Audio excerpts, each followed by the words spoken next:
Hey everyone, welcome to another BI Livecast. My name is E.B. Moss and I am SVP of Content and Community here at Brand Innovators. Welcome to the C-Suite and Marketing Leadership Livecast. We've got a phenomenal agenda once again and a terrific lineup of marketers.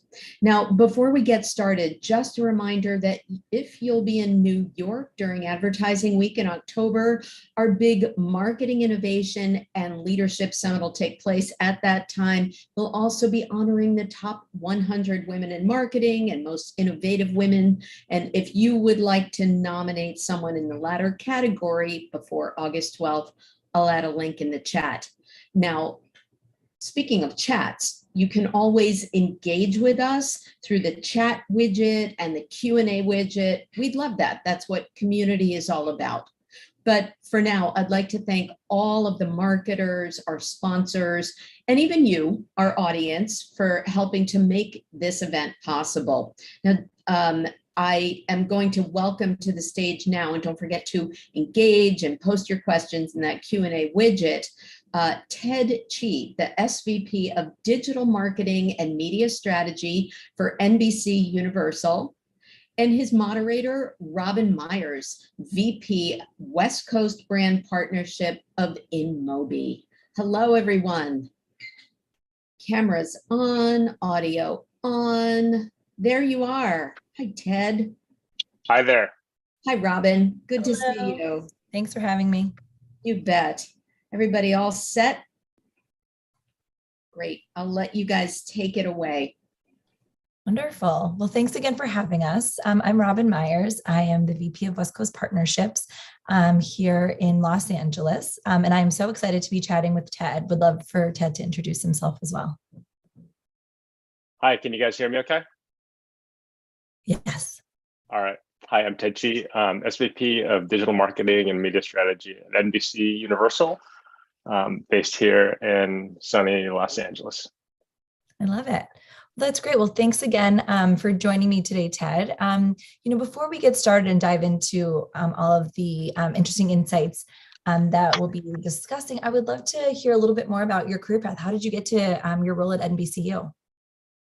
Well, I don't want to bore the folks on the call with too much detail, but I would just say, like my career path, I've always just had the opportunity to do stuff that I've been passionate about and I've enjoyed, and that included the stint at Activision. Used to be more of a gamer in my single days, and basically in the media and technology spaces. So I've kind of gone from, I've been at the Activision, at the Foxes, spent some time at Yahoo, Disney, and most recently Universal. I would say like the big kind of thread through my career is that I've gone from, and I've had people, recruiters share this, I've gone from big company to small company. I think I'm fairly entrepreneurial by nature, and so I've done a couple startups, and either they've had very tiny exits or they've run out of money, and then I've gone to a large company back and forth. But I will say one thing that's super unique about Universal and NBC Universal in particular is it's just like an extremely entrepreneurial company. So, people use the word intrapreneurial a lot, and I definitely feel that at the company with things changing so much, especially in the media space. It's a great place to be. So, bunch of stuff. So sports, technology, media is kind of like the crux of where I've been. That's great. Wow. It sounds like a lot of fun. And what a journey. My goodness. Getting all of those different experiences, across, sort of the smaller and larger types of companies. I would love to, hear a little bit more about your management and leadership style. How would your team describe you? Someone asked me recently, like, how would you describe, other than your title, how would you describe your job? And I think it would be two words. It would really be the digital plumber, because really ultimately my goal is just to make sure my team is not only are they productive, but they're happy where they're at, and they feel like they're driving the business forward. So that's everything from just making sure everyone's set for, this is a crazy time. You were coming off of COVID. There are people are kind of transitioning back to work in some cases. they've gotten used to being at home. So it's kind of a challenging time. So I think making sure people's like their mental health and their lives are prepared for something like that is super important to me. To make sure that they're growing and they're learning and providing stretch projects so that, ultimately, they're not, they feel like they're growing. And, it's funny, it kind of goes back to my career background a little bit, because you get to a certain point, whether you're at a big company or startup, and you start getting bored, and that's the worst place to be. So continuing to kind of push the team and learn and just recognize, it sounds corny, but recognize that they're truly people first. I love that. Everyone, let's go look at NBCU for roles on Ted's team. You sound like an awesome manager and leader. Oh, well, I will say, everyone has pros and cons, so you're going to have to ask the team. But in general, I'm very much of a people first and a results driven manager. That's great. I love that. Speaking of COVID, I heard you mention, addressing some of the challenges from a personnel and team level. I would love to hear around, how COVID shifted your strategy, if at all, at NBCU from a business perspective. Yeah, I'll talk about NBCU a little bit, and then I'll just talk about personal, which I think is more interesting. Well, I think maybe not. But on the NBCU side, we're in the film business. I'm on the film side, and on the transactional home entertainment group. And just overall, because of COVID, people weren't going to see movies, and that's clearly changed. And you look at, what's happening this summer with Jurassic, and most recently for us for Minions, and people just weren't going to the theaters, so they still wanted to be entertained, and they were doing that in the home for a bit. So they were, when we launched Trolls, it was primarily in the home. People can enjoy it with their families. So there was a bit of a disruption in our business, and with just everything that was going on, not just watching movies, but even personally, I know that I don't really go to the gym anymore, and maybe if you had a full body shot, you'd see the results of that. But really, it just comes down to people are investing in their homes, and they're doing stuff at home. And I'm kind of conditioned. I don't really go out and shop that much. Not a plug for Instacart, but I use Instacart for a bunch of stuff. So I just think that behavior, like that home-based behavior, it's certainly opening up right now. But that was the disruption on the NBCU side. But even personally, I think we've all really felt it. And I think there's something really deep down subconsciously as well. It's kind of, we could also, we're moving forward, and there's there are always different variants and always things going on, but I do think we're shifting to a sense of normalcy. But similar how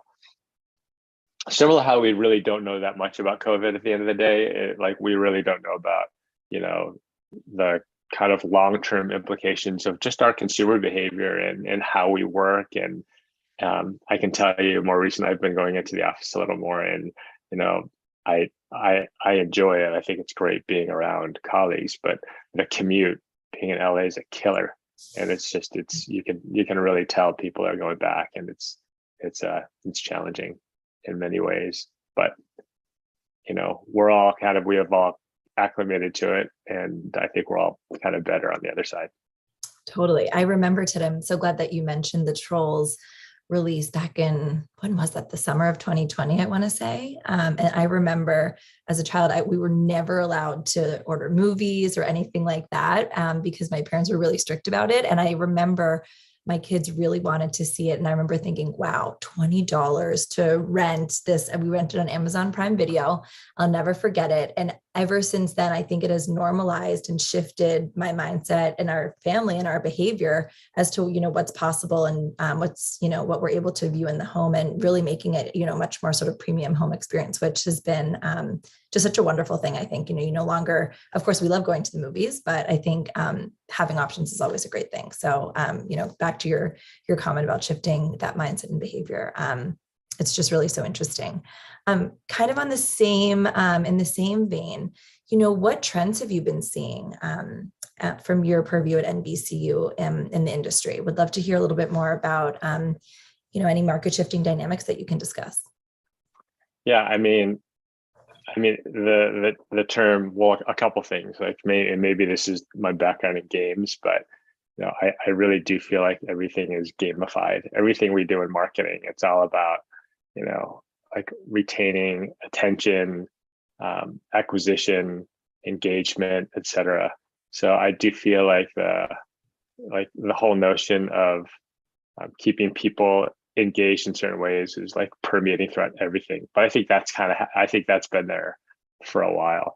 I think the other thing is just you think about like the metaverse. Everyone talks about what's going on, and I've been like more and more so spending more time with my Quest and with Oculus, and just like thinking about that economy and people's level of engagement in the metaverse. It's going to be super fascinating, scary and fascinating at the same time. But I think clearly there's a ton of business opportunity and business applications there. And then I think the last thing, at least for me, is some of the devices. I mean, you look at it like 20 years ago. I did a startup. It was called Food Jiva, and it was basically like what Grubhub is today, but pre-mobile. I mean, so that might date me a little bit. So, and you think about just some of the innovation that's been happening, and it's just happening across the board. But also throughout that time, you look at all the device releases. You look at Google Glass, and most recently, I think Snap came out with, I forget what it's called. It's their I think they're spectacles, right? Well, there's the spectacles, but they also have the God, I can't think about it. The drone. So it's like a mini drone that kind of follows you around and stuff. And these are like these devices. It's just it's fascinating how this stuff is gonna impact behavior, and something cool like that. It's a test, but it could really turn into something big. The Google Glass one is, I remember years ago I had a chance to try that. And I mean, the technology is amazing, and you think about it, that was a long time ago, relatively speaking. And now you have like other companies rolling it out just now, but it's going to be more consumer oriented. It's not going to look like a weird Minority Report thing. It's going to have a lot of consumer application. It'll be interesting. But I think technology, just in general, like the games and technology piece of it, is really changing the way we think as marketers, but also more importantly as consumers. I have 3 young kids, and I think about the day that they're like 30 years from now, what things are going to look like. Because I look back 30 years, I'm like, God, you know what? Yeah. Everything around us, it wasn't here at all.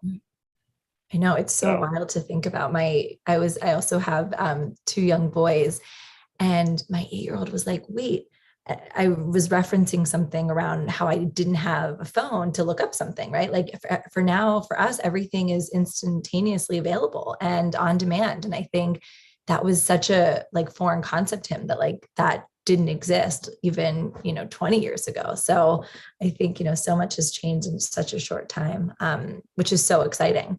Does that present any challenges to you as a marketing leader? Obviously, the sort of on-demand lifestyle now has got to be a bit challenging. Anything you can share there, Ted? I just think as a marketer, I mean, the world is more and more fragmented. It's tough to reach different audiences from a media perspective or an advertising perspective.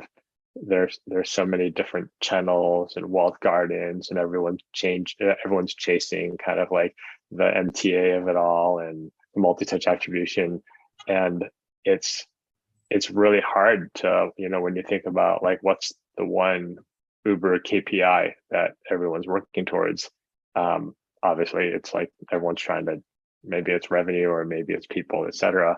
But when you look at across channels and stuff like that, it's really tough to have like an apples to apples comparison. I wish everyone would just use, the same thing so we could easily compare everything. But I guess that's what some of our friends want us to do, but just within their own walled garden. But it's super interesting. I mean, I don't think it's, gone are the days like of Mad Men and the whole kind of let's do a cool advertising campaign and trying to forget. It's super fun now and it's super interesting. So never a dull moment, that's for sure. That's why it's always fun, like stuff like this. I love to jump on events like this just to hear about what other folks are doing and how they're thinking about it. Because I think collectively, as a kind of what Brand Innovator does as a group of marketers, like we can only get better and learn from each other. No one has all the answers. I certainly don't. But just the more and more we can kind of collaborate, the better. That's right. Yeah. And I'm sure a lot of people tuning in today are looking to you for some insight and answers, which is great, which is why we're here. Right. So that's awesome. I would love to hear a little bit more. I mean, I think, obviously NBCU is known for so many wonderful franchises, right? Minions, you mentioned Jurassic. Can you share any cool insider info on, how your team has activated around some of these larger franchises? I feel like everyone on the call is probably pretty interested. Yeah, you know what? Obviously, I mean, there's no kind of insider baseball with this stuff. It's like, I mean, there are really no secrets. I would say, you have a franchise, like different types of films, right? You have a franchise like Jurassic where, people are familiar with, and we have a lot of other titles that are super cool, breakthrough, that our approach is just really different. We want to do something, everyone's going to do the block and tackling, but we're always looking for different ways to kind of reach our consumers. It's going to be different. Here, I'll give you one example. For Jurassic, one thing we've done is we've partnered with a studio to come out with I shouldn't say it. Never mind. The press release is coming out soon. Yeah. So I'll say, everything from, creation of games. So like we'll create a trivia night, for example, for people who are really into the franchise, because they're kind of they're kind of uber engaged in the franchise, and everyone kind of wants to be the expert. They want to they know all the dinos, or they know all the characters, or they know all the cars, etc. So we've done stuff like that for previously in the home entertainment for Fast, and then you have like different sweeps and promotions that we've run. Like for us, it's a little different because for the transactional business, we're not the point of purchase. So we're working with our distribution partners like the Apples and Googles and Amazons of the world, and just partnering with those guys to come up with kind of cool campaigns. One thing we did a while back was we worked with Apple and on the Secret Life of Pets campaign, and we're able to partner with them and come up with creative, and then actually work with their Siri team, and actually, like the theme of the movie is, what are your pets doing when you're not at home? So we're able to get some Siri integration and get answers to those. So it's these things, and the way that came about is it's just very organic. It's hard to be like the things that break through. It's hard to say, here's the plan and here's how we're going to do it. And I mean, there was one experience, company will remain unnamed, but there was someone on more the commercial side. It's like, okay, marketing, let's just create a viral video. It's going to go viral. What do we need to do? It's like, oh, okay, well, yeah, it sounds easy, but you just never know what's going to become viral. So it's experimenting, it's trying new things, but it's kind of layering on the tried and true. And ultimately, like the sweet spot is, what do we know about our consumer? We also do segmentation, like I'm sure many of the folks that are on this call do as well. So we understand based on the segmentation for us, it's like, what are their movie preferences, and what are they doing, and just like the psychographics of it. And in addition to that, how we layer media onto that. Yeah, I mean, those are just some examples of some of the fun stuff we're dabbling with. I love that. That's fun. How cool that you get to touch all of these iconic franchises and get to do so many interesting things, especially being in LA. I know we've got some time for questions. Just one more from me though, really around, and I don't think we discussed it, but I'm not going to really put you on the spot. So don't worry. Just any surprises since, you've been in this role at NBCU? What's kind of surprised you most?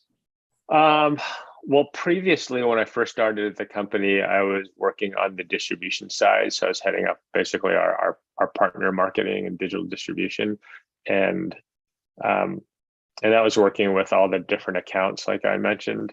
So I think one of the challenges that I experienced there was really just trying to own the consumer when when you're not the point of purchase. I know it seems kind of silly, but just like the acquisition piece of it, and and getting like engaging audiences when you're not, you'd think if you have like large franchises, there's going to be automatic built-in people are going to be into it, but there's so many distractions, so much stuff that's going on that it's tough even partnering with some of these folks um, and really making sure people are engaged for the long term. One of the challenges you know, for businesses where you have certain beats where you're launching something and then maybe it goes away for a little bit and you're coming back with it a little bit like the film business, as opposed to if you have a product that's kind of that's evergreen.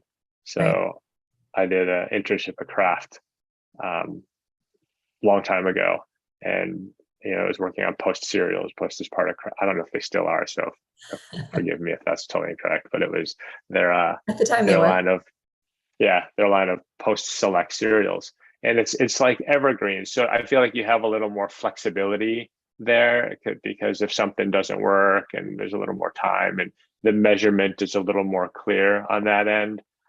Whereas when you have something on like more entertainment, whether it's film or TV or what have you, it's a little more hit driven. So Sure. it's you don't have as much time to change the product, to do as much research as you'd like to do, because you kind of have one shot at it. Mhm. And that's one of the challenges. And that's what was, surprising to me, because it's such a creative process. Sure. And anything creative, there's going to be some gray to it, but that's what makes it exciting as well. So nothing against the crafts and P&Gs of the world. I like, those are great companies, but it's just how we go to market is just different. Totally. I mean, to that end, I would love to hear. I think test and learn is so important, right? I think, we're all doing it both internally within our own companies to learn more. And then obviously externally, obviously, like you mentioned, the window of promotion is just so much shorter and super valuable for many of your films. Can you talk a little bit about, if you're able to do much testing and learning in your current role? We are, and this isn't just my current role, but even like back to when I was at Disney and when I was at Yahoo as well. A lot of the performance-based media we do, it's very much test and learn in terms of, trying to get a sense for what creative is working and what channels are working. So I talked a little bit about like the fragmentation in the space. We still have KPIs per channel, and we're constantly trying to kind of pivot across channels and in that respect, just to make sure that our campaign is being optimized and working. On the other hand, some of the like we talked about some of the various initiatives and the ideas and things that we're trying. That's full on test and learn. I think a good example is not us, but when you look at what I think it was Coinbase, they did the QR code for the Super Bowl. It was a Super Bowl spot, and the thing was just bouncing around. The QR code is bouncing around, and someone could have looked at that and been like, "Wow, that's kind of weird." What are you going to do that? Like, people are used to all these kind of cool creative spots and stuff like that. I thought that was awesome. It's like, talk about like kind of breakthrough, Totally. basic but yet breakthrough. Yeah. So I feel like, it's kind of like the nature of the business right now. So it's just kind of an idea that you just never would have known that what the results would have been. The great thing there also is that they're able to quantify impact. They know the result of that spot. 100%. Right. I think they broke the app store. Yeah. The internet. Yeah. Yeah, I mean that whole DR piece of it is just, I love that. That's an area that I wish like we could do more of, at least just in general, like for my personal background. But Yeah, the Coinbase thing. I mean, that's cool. I'd love to be in those rooms and hear those initial discussions Totally. and So be a that was fly on the wall. the most, I think, memorable Super Bowl ad from this past year, of course, other than the halftime show. Yeah, yeah. It was so great. And the other thing is, there's a lot of testing and learning, as marketers, like we talked about the metaverse, right? There's going to be a ton of testing and learning. Like we're going to try a bunch of activations and we're going to see what works and what doesn't. And we're talking to some folks there and who knows, but we're gonna go for it. That's great. I feel like that's so exciting. And that's, what's the best part about digital, right? Is that things are always changing and there's always new things to try. I'm now questioning if I should just, be buying up some NFTs once I learn about them. So yeah, I think that there's so much change happening in the ecosystem right now. Anything else that you wanted to share, as kind of part of your journey, or anything else that you've learned, especially in digital, given that this is our future of digital conversation? Listen, I knew a long time ago that I wanted to be a marketer. There's something about like sales and marketing about influencing people kind of at scale. And so my first job out of college was to go to a bank. And you may say, like, why would you go to a bank? Don't worry, I'll come full circle on like what this all means. It's like, why would you go to a bank? And it's probably like, looking back on it, I really wanted to get exposed to different businesses, but I really wanted to know like the nuts and bolts of a company and campaign. And that's the numbers, and that's the data. And that's everyone uses that terminology. It's really so. You flash forward to where I'm at now in digital, and it's like the data piece. And it's one thing to say, oh, okay, this number is higher than this, but it's really important to kind of internalize all of the data holistically and kind of figure out what the path forward is. There's always going to be a meaning behind all the information you're looking at. So, how do we move that forward? But even if you're in a creative role, I just think having a sense for and the ability to interpret the data is really important. And again, I think not looking at just like a snapshot in time, but overall, what are the broader trends? Not just for marketing, obviously the overall business, but like given what we're talking about here, for marketing as well. So if there are folks on the call and they're like, oh, it's not really my job, I'm not the analyst, or just not my thing, I would say that's an area where everyone needs to stretch themselves in the digital world and understand what it means, and everything associated with the consumer behavior behind it, implications to the creative side, and just recognize that it's iterative. So we're never going to be done. That's right. Yeah, it's so important to kind of think about both, kind of the left brain and the right brain. Obviously we have our data and the analysis, but how people are reacting, right? Like what creative is actually working, I think is so important. Making sure those two kind of talk to each other is super important. That's great to hear. Anything else that you can share from sort of a creative perspective? I'm sure you get to do so many cool things creatively. It's really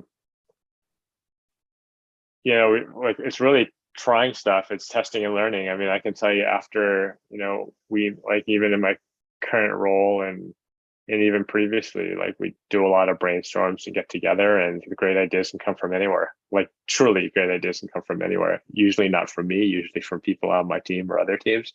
But and it's just throwing stuff against the wall and seeing what sticks. But so here's the caveat. But when you look at the overall marketing budget, and the way we like to think about it is certain percent, we like to think about, okay, that's our innovation budget. We still need to deliver results. So anyone that says, okay, like let's just test everything, that's just not going to happen. But making sure with everything you're doing, there's a certain portion of it where you're really reserving it. And that's kind of an area of focus for us to make sure that we're trying new stuff across the board. Yeah, back to the testing and learning. That's awesome. A question has come in, so I want to ask this one from the audience. What practices and guidelines do your companies have in place to respect that relationship and avoid oversaturation? I imagine that's between the consumer the brand?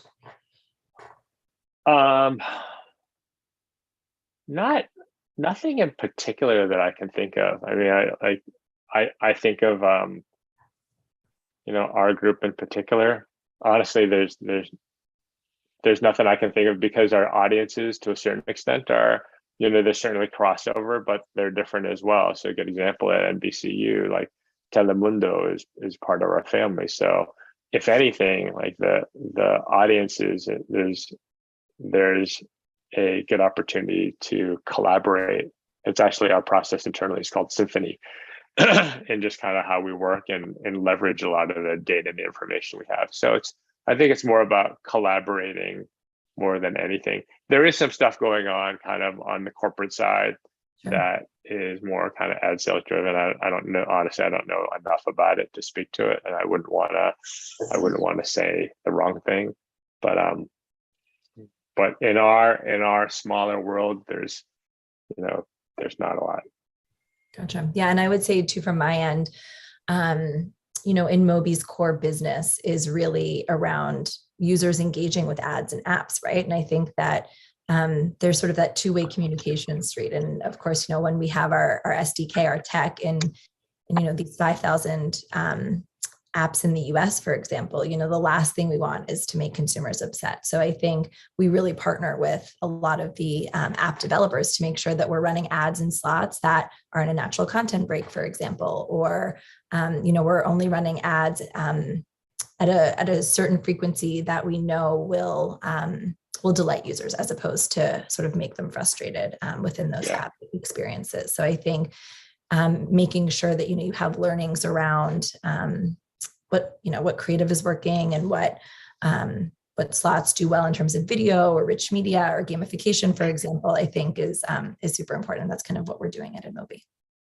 Yeah, that's cool. I mean, there's definitely on our end, there are definitely shared learnings, but again, it's different because we have windows for our different releases, and at a certain point of time, we may be the only place where you can get it. So there's not a lot of competing media. And by the way, I didn't mention to you that I was looking back after we talked the other day, and I actually have an InMobi carabiner from like years ago. I have no idea how I got it, but anyway, we can talk about it that separately. But I thought that was kind of funny after we spoke about, InMobi, Robin, I got that. So. Oh, that's so funny. Well, now we can go hiking, Ted, with our there we go. Carabiners. That's great. I love it. We'll have to. I haven't seen any in our swag closet lately. I'll have to see if I can get myself one. Cool. Anything else, Evie, from the audience for questions? Okay, I think we've got it one here. I just had one myself. Ted, you guys do such amazing creative work. And I know you talked a lot about engagement. Is there a campaign or a tactic that you've used over the last year or so that is one of your favorites for really proving out engagement? Like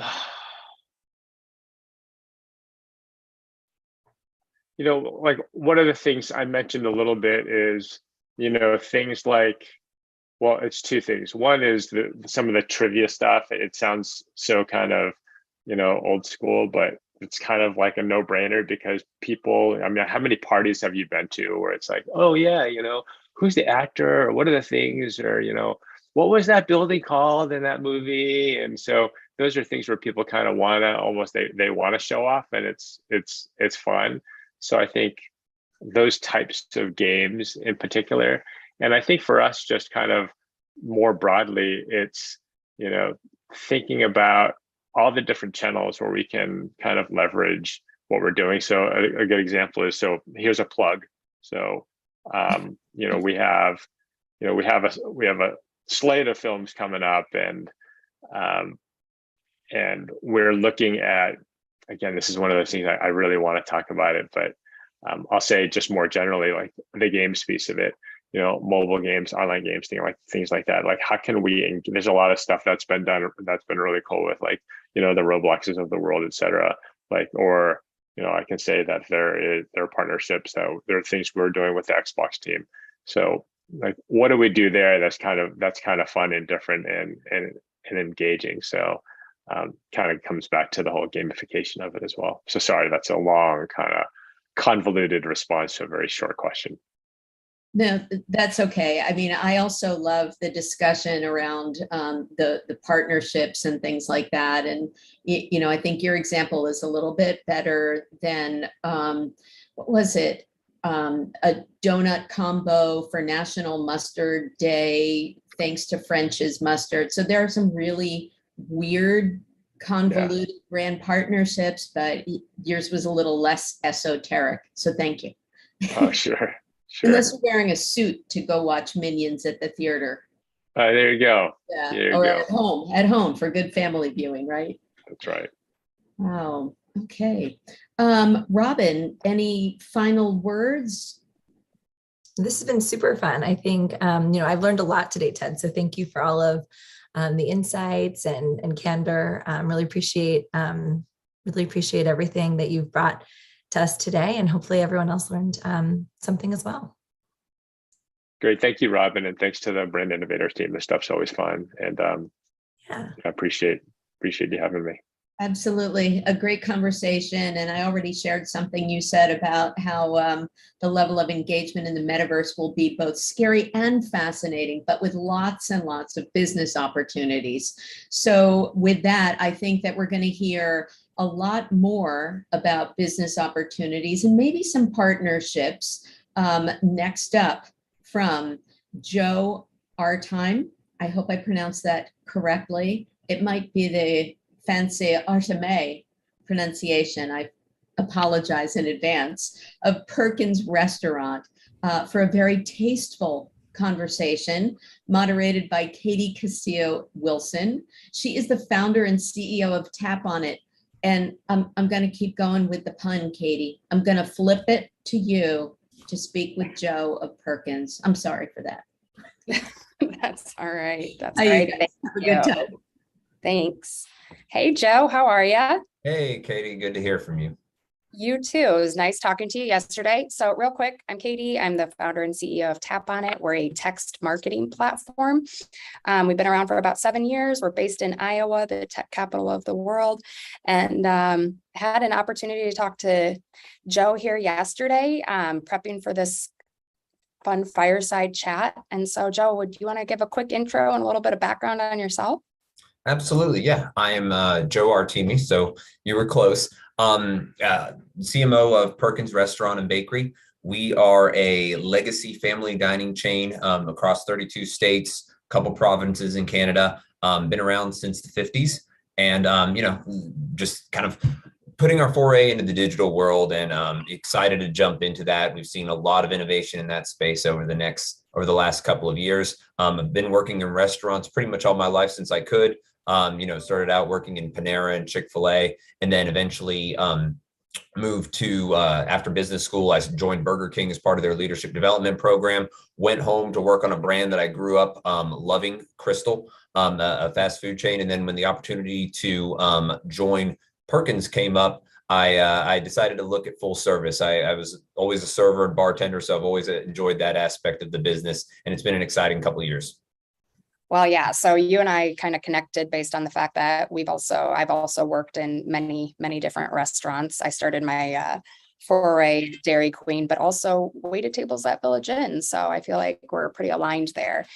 So I thought that your timing for when you joined Perkins was quite interesting. Do you want to tell us a little bit about when you started there and what was happening? Yeah, so I started on March 4th of 2020. So first week on the job, the pandemic starts, and I've left a brand that had 300 drive-throughs and joined a brand that had 0 drive-throughs and 0 patios. So it was a rough first year, obviously, but kind of one of those things you look at as a blessing in disguise. It allowed us to kind of reset a lot of what we were doing, specifically on the marketing side, and get our media plans right. Kind of pocket some of the money that we were making during that time, so that we could come back kind of with a vengeance, and make sure that we reemerged ourselves with really strong media plans, new marketing channels, and it allowed us to kind of do some testing on the digital side, build a bench of good products, so that we could take a look at virtual brands, that sort of thing. So there was a lot of testing and work behind the scenes that went on for us during that year. Don't get me wrong, it was a rough year. It was a lot of survival, but it allowed us to kind of grow the digital channels that are a big part of our business today. Well, and okay, so I think probably most people who are listening or watching, they may be familiar with Perkins, but you guys are more than just Perkins. So tell us about your other physical brands and then virtual brands, which I find to be pretty freaking cool. So yeah, tell us. So in late 2019, Perkins was acquired by Huddle House. Huddle House is based out of Atlanta. So we've got two sister brands under the Ascent Hospitality Management umbrella. And the two legacy family dining chains there, people would think they're a little bit similar, but there's pretty, I guess, relative differences. Huddle House is very much, small town America's diner. They're in a lot of locales where there's not many options to eat. Therefore, they're very popular within their local communities.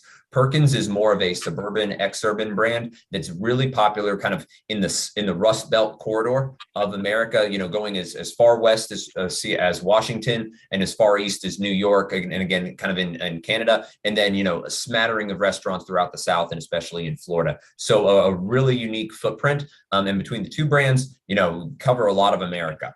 Now, one of the things that Ascent has been doing over the last several years has been kind of, dipping our toes into virtual brands, understanding what that looks like.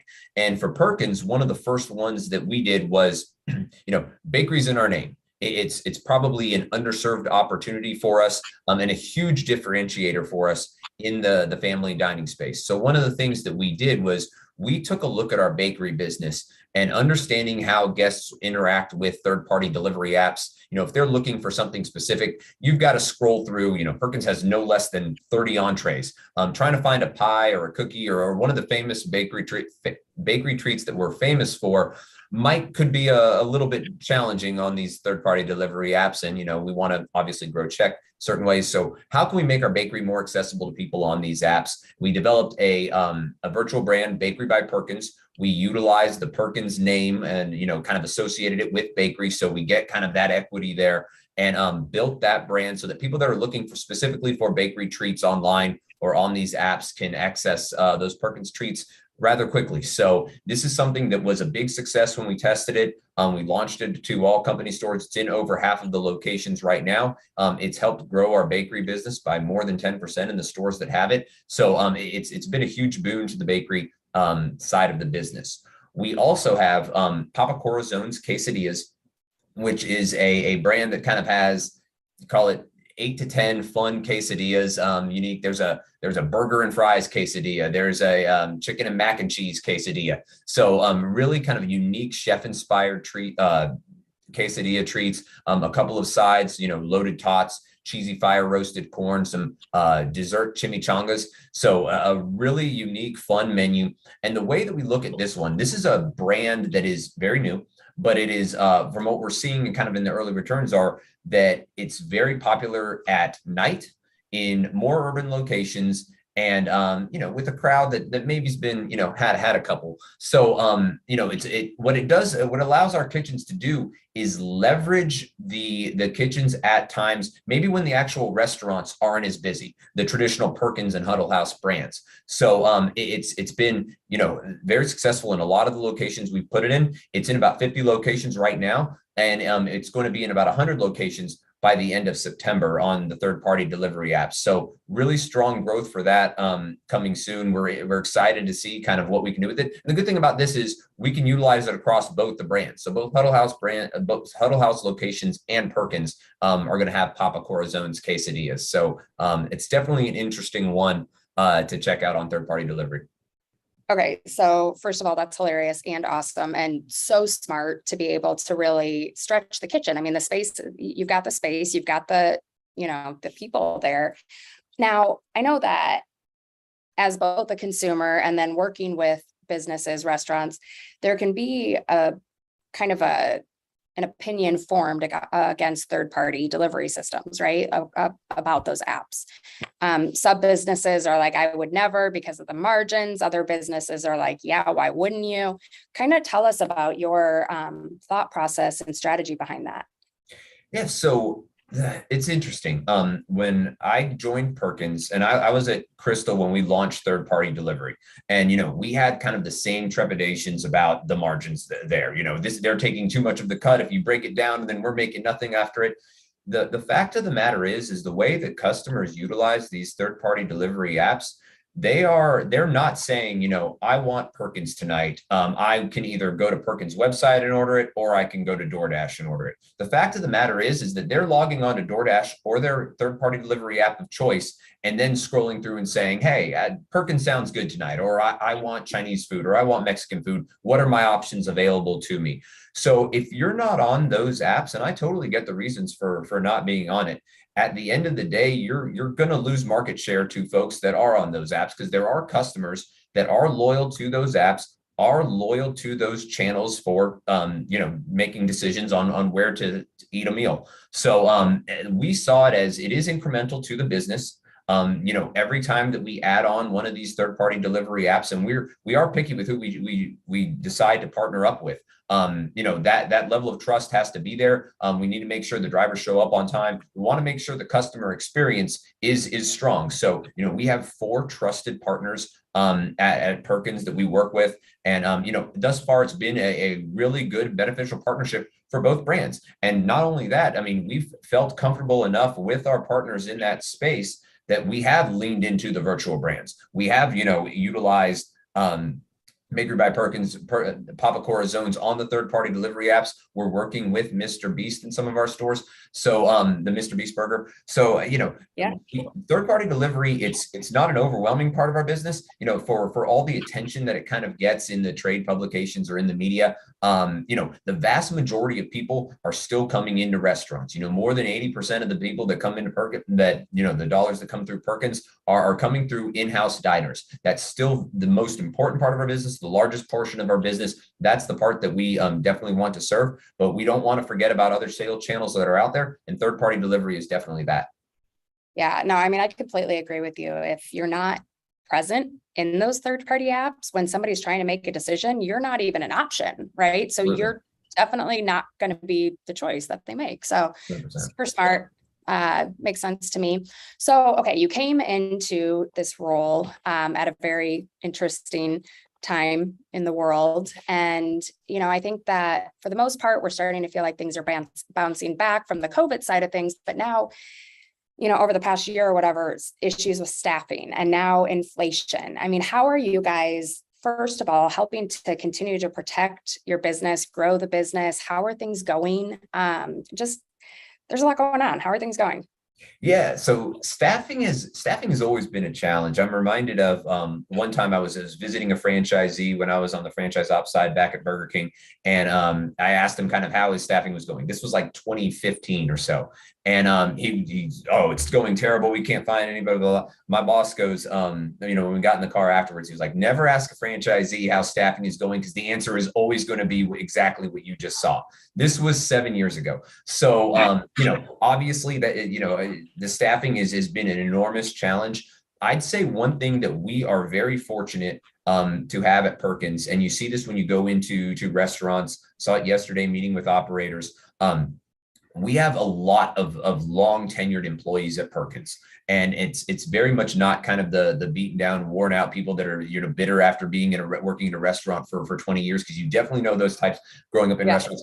These people who've been working at Perkins are extremely, they're very passionate about the brand. They're passionate about their customers. We have a lot of regulars. So, just like any other brand, we've had attrition. We've had struggle, keeping folks, especially newer tenured employees. We're doing all the recruiting methods, bonus pay, et cetera, that everyone else is doing. So that is not to say that it hasn't been a challenge, but I would say that on the Perkins side, we are very fortunate with the tenure that we have in our restaurants. Not only our restaurants, I've got 2 folks on our marketing team, one of which has been on the team for 39 years. Next year will be her 40th year on the team. And then our executive chef just celebrated her 30th year on the job. So if you look at the tenure of Perkins employees, they've been around for a long time. They love the brand. They know what it stands for inside and out. And being able to come in the last couple of years and kind of learn from them at a time where, there was turbulence all over the place. I don't know what would have happened if we had kind of a less tenured team than we have, not only, senior leadership wise, but also in our restaurants. As far as inflation, that's hold on real quick. Yeah. Before we go into the inflation piece, I mean, I know we're not here to talk about like employment and all of that stuff and HR and whatever, but I mean, that's amazing, to have people that have stuck around. And I would imagine that people that are listening are like, what the heck? How do you guys do that? Any words of advice for, how to retain people, how to help them have that passion that you're talking about? It's not like the brand has not had its ups and downs over the years. So there's nothing to say on that end of it. It's not just been a rocket ship all the way up. I think one of the things that's helped is, it starts top down leadership. You see the loyalty that these folks have had to their managers. You see it with kitchen cooks, people that are just, on the line, have been on the line, could realistically in today's environment, go to any other restaurant and get a job, but they have loyalty to their night manager, who has loyalty to their general manager, who has loyalty to their, regional manager. And I was in a room yesterday with a bunch of our regional managers. Every single one of them had at least 10 years on the job with Perkins, either at a lower level or higher. And then when these folks retire, it's kind of a next man up mentality. Somebody who's been a general manager for 22 years, something like that, gets promoted. So it's strong management. You see the way that they interact with their employees, a lot of teaching moments. There's never kind of the browbeating, which can be really easy to do in a restaurant environment, in a fast-paced environment when a lot of things have to change. There's a lot of coaching that goes on, and you can see that, it starts with operations, everything we do, on the marketing side, HR, et cetera, it's all in support of the restaurants. And so, when that mentality seeps itself through the restaurant, it really carries itself throughout the rest of the organization. And that's what we've seen in other departments. Yeah, I just think that's so cool. All right. So now let's talk about inflation. I mean, I feel like it's something we're all facing as consumers and as businesses. So like, what are you guys doing to help combat that difficulty? And so, we're in the same boat as everybody else. I would say, I see this on the Huddle House side and at other brands I've worked for. Some brands are hit a little bit harder by inflation. I've worked for brands where on the first of the month, sales blow up. And then as the month goes down, you get away from the first of the month paycheck and you'll see a steep decline. So one of the things that we wanted to make sure that we were doing is what value plays exist for us out there. And one of the things that we wanted to focus on was, what can we give our consumer? How can we give our consumer the abundance that Perkins is known for, while at the same time making sure that we're not eroding margins, which we're not. When we talk about inflation, it's not just what the customer is paying at the pump. It is also what we are paying for our kitchen supplies. It's also what we're paying for food. So we are very fortunate at Perkins to have a strong everyday low price platform. It's called Great Plates. It used to be Great Plates under 8. Quite frankly, now it's closer to Great Plates under 10. But what it is, it's full entrees with an abundance amount of food, which Perkins is known for. And these Great Plates can feed one person very easily for a good value. And these exist on the menu. So this is something that we are going to be rolling out next week system wide. We see a lot of our competitors in the space have already put value messages on their TV platforms. We're going to be doing likewise in several of our markets that have been challenged and kind of hit by inflationary pressures. We are not, we're lucky in the fact that we don't necessarily, we're not, tracking gas price. Our sales don't basically track gas prices. So it might not be as imperative for us to do so, but we are seeing in markets that we have to do it. And the good thing that we're not having to do by rolling out this platform is we're not having a discount, because that's one of the things that we really want to avoid. Margins have already eroded at a restaurant level. We hear it from our franchisees. We see it in our own company-owned restaurants. So we wanted to make sure as a marketing department, one of the things that I always try to stress is, we can't just grow sales. It has to be profitable sales. And that's how you kind of grow the brand. That's how people, end up wanting to build stores. And that's kind of what we as a marketing department always have to keep in mind. So whenever we test something, not only we don't want to just talk about how it grew sales, it has to be growing profit. And that's kind of what we're trying to do with the value platforms that we're rolling out in light of the inflation. Yeah. How's traffic been? Traffic's been a challenge. Sales are up, check is up everywhere. We have been trying and we've gotten research that says that, we're actually doing a pretty good job of this. We're not taking as much check as our competitors are. So, Perkins still scores very strongly on value. Fact of the matter is, though, we are having to take check, and that's where a lot of the sales growth is coming, not only at Perkins, but within the industry as a whole. Overall, we're tracking with QSR, we're tracking with family dining. That doesn't mean that we're going to rest on that. We want to beat them, frankly. So, we're going to do everything we can to beat them. That's why, part of this test that we rolled out with the value platform, we saw an increase in traffic in those stores. And that's one of the reasons why we're rolling it out further. We have to get traffic back, because at the end of the day, I think consumers are understanding that, costs are going up everywhere. There are some expectations that they have now around prices. We see it when we go to the grocery store, for instance. I'm sure you do too. Yeah. But at a certain point, you can't just keep taking check up. There's only so much you can charge for pancakes. So there has to be a recalibration of pricing and figuring out a way to get those traffic in the door, because we have to grow sales that way as well. Right. Well, okay, so let's shift and talk a little bit more about the marketing side. Again, things have changed just over the past couple of years. It would be super interesting to get your person on your marketing team who's been around for 39 years to say, like, okay, so what did you do then compared to what's happening now? That's quite a big swing there. But what are you guys doing now? What's working well? What are you excited about?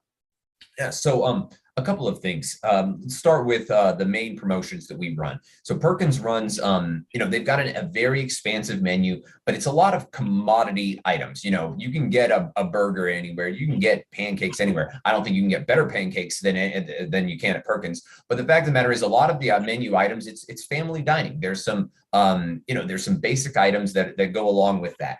Now, and one of the things that I learned when I came on to Perkins, I figured, family dining, here we go. Let's, it's going to be bacon and eggs, pancakes, that sort of thing. Perkins scores extremely high in the quality of their food.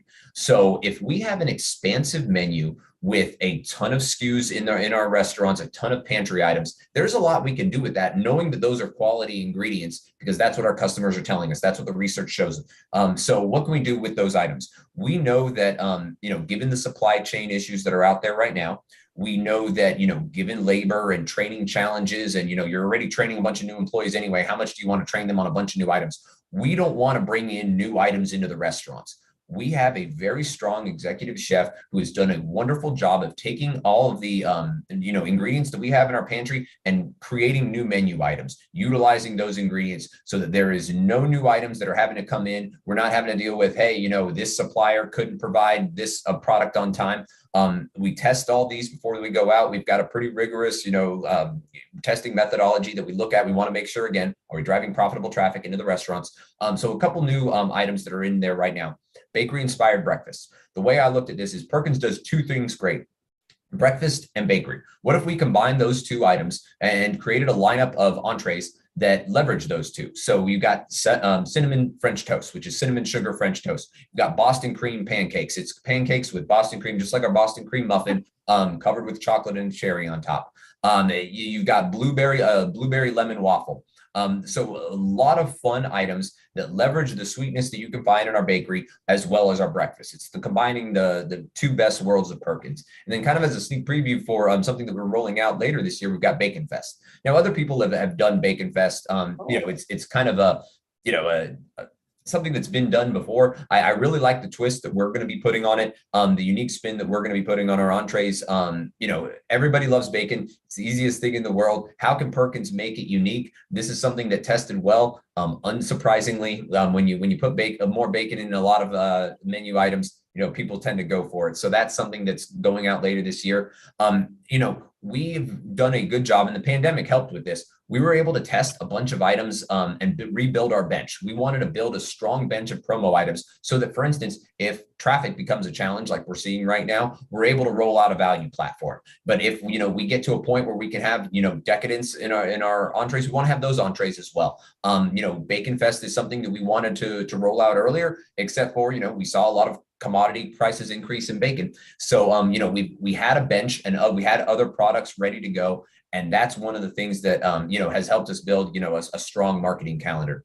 So, Bacon Fest, excited about that. Bakery inspired breakfast performing very well. But the fact of the matter is, Perkins has some LTOs, limited time offers, that do very well already. Strawberry Festival runs every May. This thing, it's fresh strawberries, straight from the harvest into your local Perkins, diced up and put all over your favorite pancakes, French toast, strawberry salad, that sort of thing. So it's just a bunch of entrees with fresh strawberries. This during that time frame, 10% of all of our sales are part of Strawberry Festival. That's insane. That means people are coming into our restaurant and they know that time of the year, they're going to go to Perkins, they're going to get fresh strawberries on their favorite entrees. So that's the kind of innovation we're doing in the menu marketing space, the fun stuff that's, really been beneficial to us. That's amazing. I'm pretty excited about Bacon Fest. Huge fan of bacon in general. So that's amazing. Who isn't? So what about marketing channels? Like what's working best for you when it comes to the type of advertising that you're doing? What are you seeing most success with?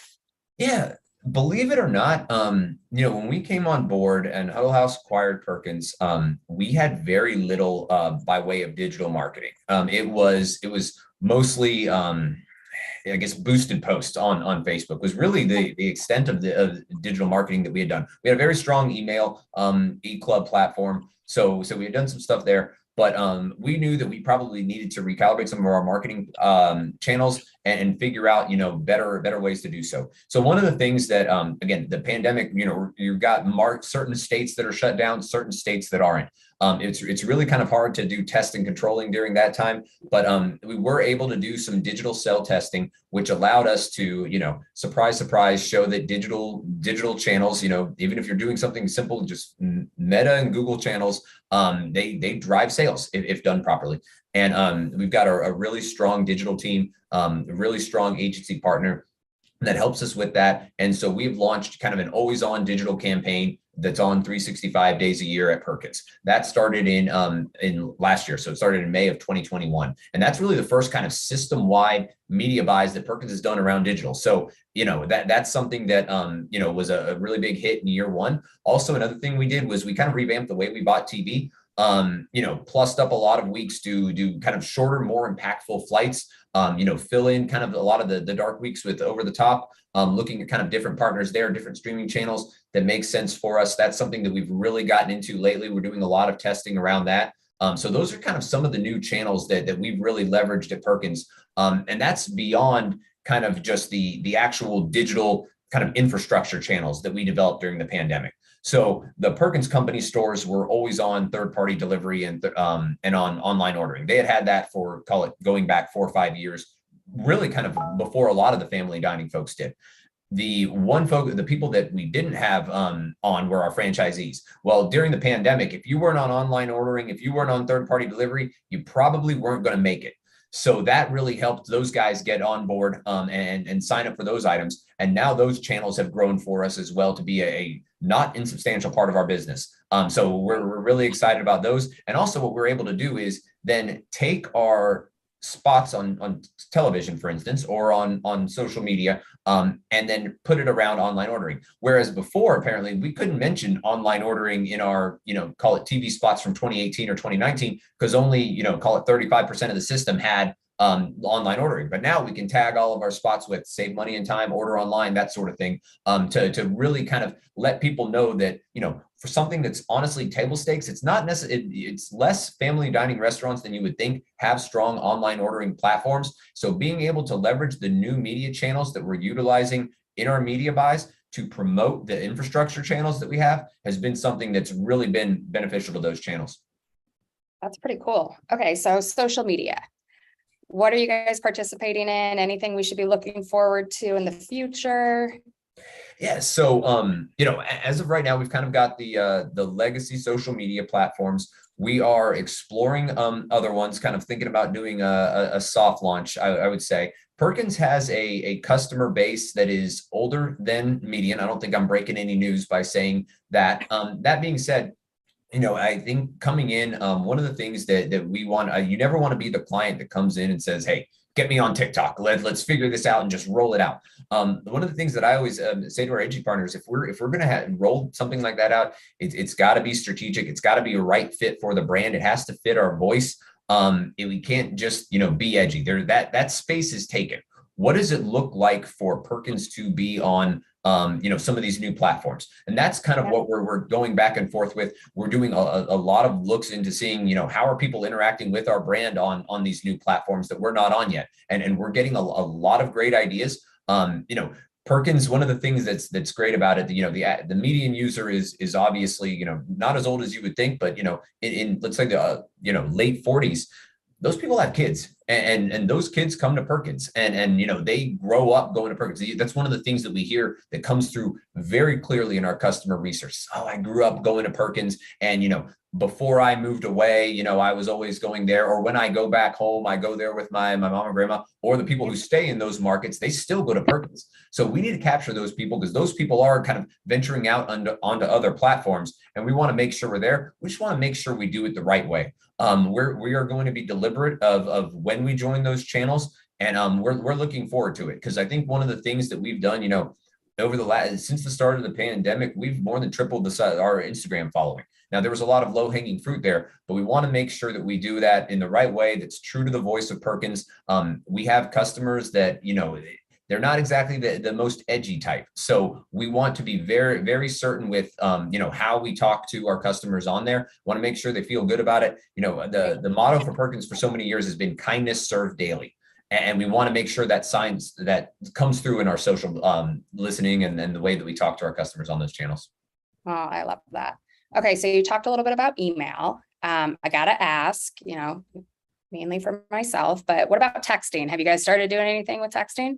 Not yet. So that's one of the things that I came in and I looked at, and I'll be honest with you. So at my previous company, a previous employer, we got rid of email marketing because it wasn't working. And I that's one of the things that you dig into the data. And I was talking to a colleague from another brand who was in full service, and they said, really, how you got rid of it? And I was like, look, man, I looked at it every which way, and this thing was driving zero ROI. So I get to Perkins, and we have a really strong email database.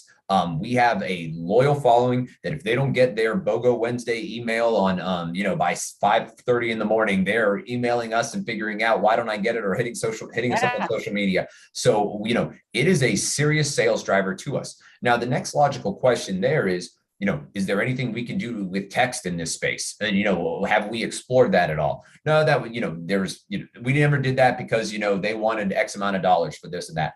So that hasn't been, explored yet. We had a lot of low hanging fruit, things like, expanding our online ordering and third party delivery, that's kind of been, pushed aside, but that's definitely a channel we're exploring in the next year. Cool. Well, I'm excited to talk to you about it. Absolutely. I feel like we could work well together. What about loyalty? I mean, is there anything that you're doing along that line to keep people coming back and keep them engaged? So, it's definitely a frequency play for us. I think one of the things that we're doing, and we've just launched a loyalty test. We've been working with our partner on it for over a year to get it ready. We're going to do a test for a long time to make sure that the ROI is there for folks, because it's not as simple as, say, like a lot of the coffee brands have done. For them, it's a repeat habit that you're going there every single morning. It's a no-brainer. Right. QSR, a lot of the same thing. The frequency is there. At places like Perkins, we do have a lot of frequency in our customers. We need to make sure that we're just not taking those people and giving them discounts and hurting our overall business. We need to make sure that we're driving incremental business with this, incremental visits. So we listened to our customers on this. We've worked with our partner. We've looked at many iterations of how we're going to roll it out. And the approach we looked at was it needs to be simple. Our guests love simple. So how can we make the program simple? We feel like we've done that. Like I said, it just went into test. We're going to look and see, make sure that it drives those, it is a frequency play for us. We're committed for the long term, because if you're not looking at this, you're probably doing a disservice. Everyone's kind of looking at it, but the cool thing about loyalty, it's not just a set it and forget it type of product. You really need to treat it kind of, like a child almost. You need to grow it, encourage it, make sure it's kind of promoted on all channels correctly. Make sure that you're doing kind of the customer journey mapping the right way. Once you start getting customer data in, there's so much that can go into this. You need to have the right team in place in order to do so, which I believe we do. Have the right partner in place, same thing, and then figure out kind of once the data comes in where you can go from it, because it can take you in many different ways. What is great for Perkins isn't going to be necessarily a cookie cutter program for Huddle House. So, brands that people would assume can work very much the same way probably don't.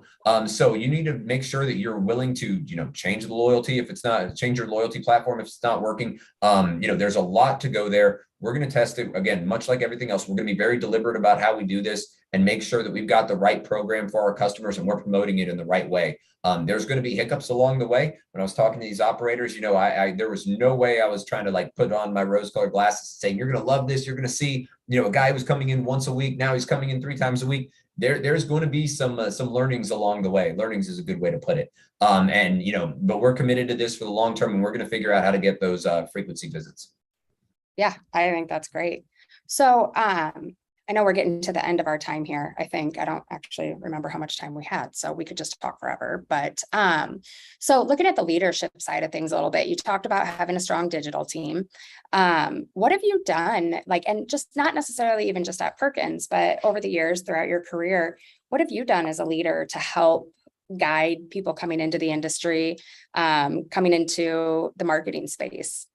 Yeah. So one of the things, whenever we post a job, I say, hey, everybody is open to apply. I want all different kind of backgrounds. I feel like that's how you kind of build a team of diverse viewpoints that, aren't just like, hey, I was at this restaurant, we knocked it out this way, this is how it's done, marketing calendar, this promo window, lock it in and move on to the next. I don't want that. I want new, different ideas. I want to hear about kind of, where you came from. We've got folks on our team that worked in, dental sales previously. We've got others that worked in, for huge media conglomerates.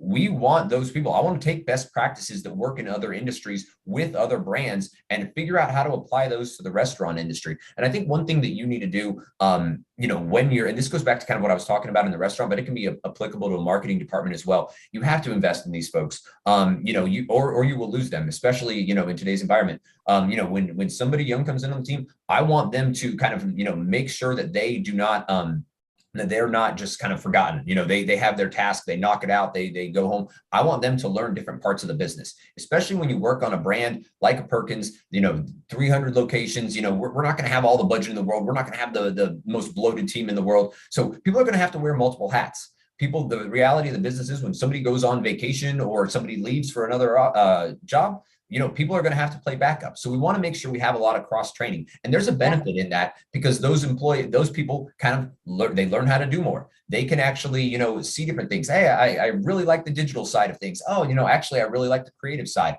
So they can wear multiple hats. They can learn different things. I think there absolutely has to be an investment in teaching your folks the industry so that they learn kind of the terminology. They understand, and this is a big one for me. You have to understand what the point of the marketing department is. You can't just be the creative person that says, hey, my spot is in the can. We're good to go. I'm on to the next. It has to be, what are we doing to driving sales? How is our sales and traffic looking like? How are our current promotions doing? Everybody on the team, I don't care if it's the social media manager or the CMO, they need to know that information because everyone needs to be working in lockstep on the same goal. And then the last thing I would say is teach your folks, especially the young folks, the business. Don't let them be afraid of numbers. Don't let them be afraid of Excels and formulas and whatnot. Challenge them to kind of get into the nitty gritty. That's how they're going to become leaders one day. I always tell folks, hey, we're not brain surgeons here. We're running restaurants. It's inputs and outputs. Don't be afraid of the numbers. Don't be afraid of understanding kind of the business side of it, because that's how you can grow into leadership roles. So taking on different hats, understanding the business, being not afraid to get outside your comfort zone, and understanding, having that good rapport with your boss where you feel like you can come to them. If you've got challenges, questions, they're never afraid to. I never want my team to be afraid to ask questions. I welcome any questions, and I think if you do that, you can cultivate a good team that is proud to work for somebody. Yeah, I love that. I mean, I think that we kind of try and do the same thing here where you have cross training, you share the experience, share the knowledge across the group, continued education. Yeah, I mean, it makes people care more, which definitely leads to retention. So I think that's huge. Well, okay. Anything else that we didn't cover that we had talked about? I'm looking at our list and I feel like we went through a lot of things. Anything else that you want to share with our audience? Anything new or exciting? No, I think I think we covered it all. There was, at Perkins, I definitely lean a little bit more on kind of the data and analytics side of the business. But one of the things that's really been rewarding is kind of working on a new brand campaign that we've got coming out. We're kind of figuring out what works best for the brand, what do our customers want to see. I think bakery was a huge part that was underutilized for us, and we're testing things like donuts. We're testing a lineup of Oreo desserts. So there's so much stuff that we can do in the bakery space. That's been exciting. So nothing but great things to say about Perkins. It's been a really rewarding time, not only growing the restaurant part of the business, revamping the media side, and then growing bakery. I mean, who doesn't love tasting a bunch of different pies? I tasted a red velvet muffin the other day that was the best muffin I've ever tasted in my life. So rough job you've got there. Yeah. I'm very lucky in that regard. So be on the lookout for that around Christmas time in a few restaurants. Okay, I did think of one other question. So when it comes to your virtual brands, what do you do? Do you do any marketing outside of what's within the third-party apps to drive traffic and awareness around those? So there's obviously the marketing products within the app, those apps themselves. Yeah. And we're testing we're kind of pulling every single lever on those. At the end of the day, those apps are getting to the point where they're basically pay for play. And so, you have your plan when you launch to get, awareness around it, then you got to taper it down because you're effectively giving it away at that point. And then you figure out kind of how to work within the sponsored listings. A lot of times they do matches for spend. So, we test all that stuff. We're always willing to test a good idea. So, we obviously do that within there. We've got our external websites for, Papa Cora zones. And, we're looking at potentially launching online ordering there. And once we have kind of our own channel, our own platform to order outside of those apps, at that point, then we can start talking about spend for those outside, and then start looking at things like email marketing, text marketing, and going from there. So, again, very much it's in its infancy. I think 30 days ago, we were at, I think 30 stores. We're going to be at 100 by the end of September. So, that one is definitely more of a rocket ship. And that's a lot of testing and learning, because at the end of the day, you can kind of, break stuff a little bit more on a brand like that. You can test and see. We're going to be, adding combos. We're going to be getting rid of quesadillas that don't sell. We need to make sure that, the way that that quesadilla brand is set up, it doesn't disrupt our overall business. So, we want to make sure that it's, a platform that can work within the operations of our restaurant, and we'll continue to do so. Well, I think that's super cool. It does sound fun. You get to test, you get to play around, see what works. So, well, thank you so much, Joe. This was super interesting. I'm going to follow up with you on all things text messaging, but yeah, this was fun. Please do. Thank you, Katie. I appreciate it. And thanks to the Brand Innovators folks. It's always fun to get on here with y'all. I have to say that we promised everybody a very tasteful session, and you two did not disappoint. That was, may I say, chock full of really tangible takeaways. You're on a roll. Yeah, exactly. As long as it's not a French's mustard donut that you're bringing out, Joe. Not that don't think that one's on the list. I don't know. I'd rather have the strawberry. I was thinking strawberry crepes for me. That's where this. That's on there. That's the number one seller. Wow. All right. Well, we learned everything from employee satisfaction to understanding, truly understanding your brand inside and out, Joe, and moving forward with those insights. Thank you both so much. That was really great. Thank you all. Have a great day. Bye. All righty. Well, now help me welcome our next couple of speakers. Cheryl Mills-Knight. She is SVP Brand and Culture at Kendra Scott. Oh my gosh, I can't wait to see this and hear this. And that is moderated by May Karkowski. She is CEO and founder of Obviously. Oh, this is going to be a good one. Hello. Hi, EB. Thanks so much. Thank you for being here, and take it away. Awesome. Great. Well, I'm so excited to be here with Cheryl Mills-Knight. Just such an eloquent and thoughtful leader. So I think we're going to have a really awesome session. So thanks everyone for joining us today. By way of just introduction, myself, I'm the moderator. My name is May Karkowski. I'm the CEO of Obviously. We're an influencer marketing agency working with the world's biggest and best brands.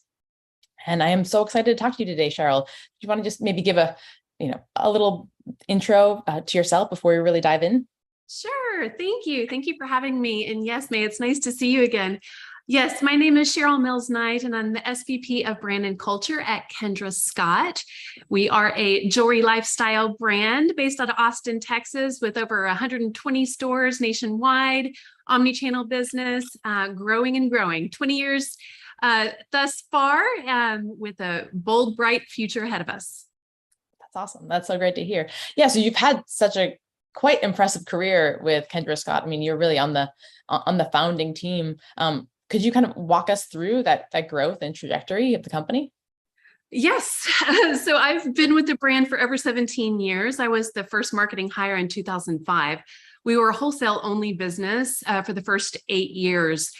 So I wore many hats. I did everything from graphic design, copywriting, photography, PR support, brand and brand building, all of the things that you do as a small company. And like I said, we were wholesale only until 2010. And then we launched our e-com business in spring of 2010 with our first retail store opening in the winter of 2010. So 2010 was a huge year for us. I was responsible for the e-com business up until it hit $3 million in lifetime sales. So again, wore many hats. As we know too, the social media revolution occurred during that time as well. So, I wore a lot of hats, as well as several of our early members did. And through the early years, we were developing who we are as a brand, our brand essence, establishing our core values. And that's how my job has become what it is today. That's awesome. And so you're currently the SVP of Brand and Culture. What does that role mean to you?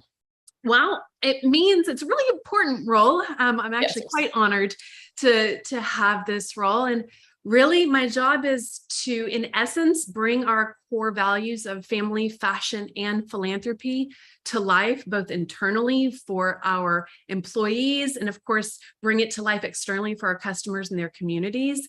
My role is to authenticate the brand, and really ensure integration across the organization, and ensure that authenticity, our brand voice, our brand heart is scalable as we grow and evolve as the world changes. That's awesome. And so what does the day in the life look like? If we're kind of some of the core functions of, because it's a big task.